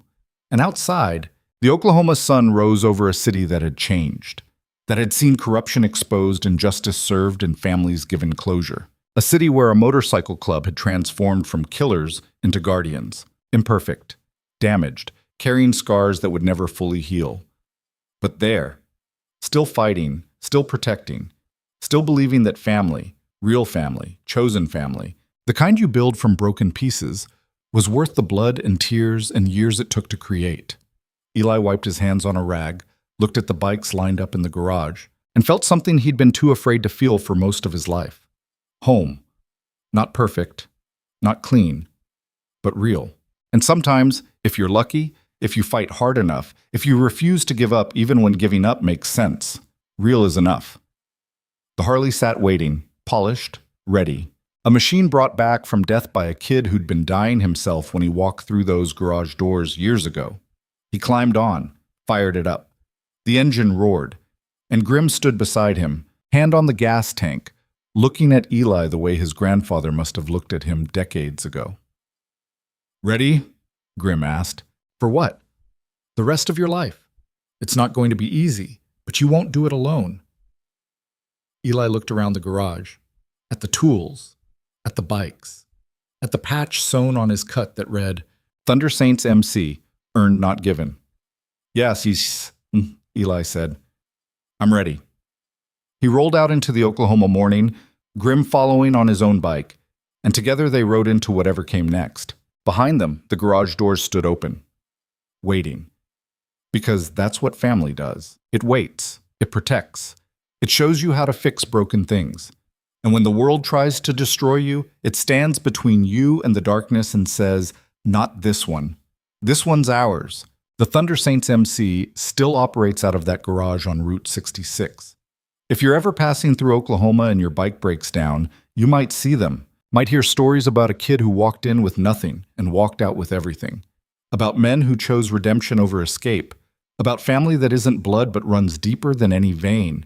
They'll fix your bike. They won't ask too many questions. And if you're lucky, if you're really lucky, they might tell you the truth nobody wants to hear. We're all broken, every single one of us. But broken things can still run, can still protect, can still love. You just have to find the right hands to help you rebuild.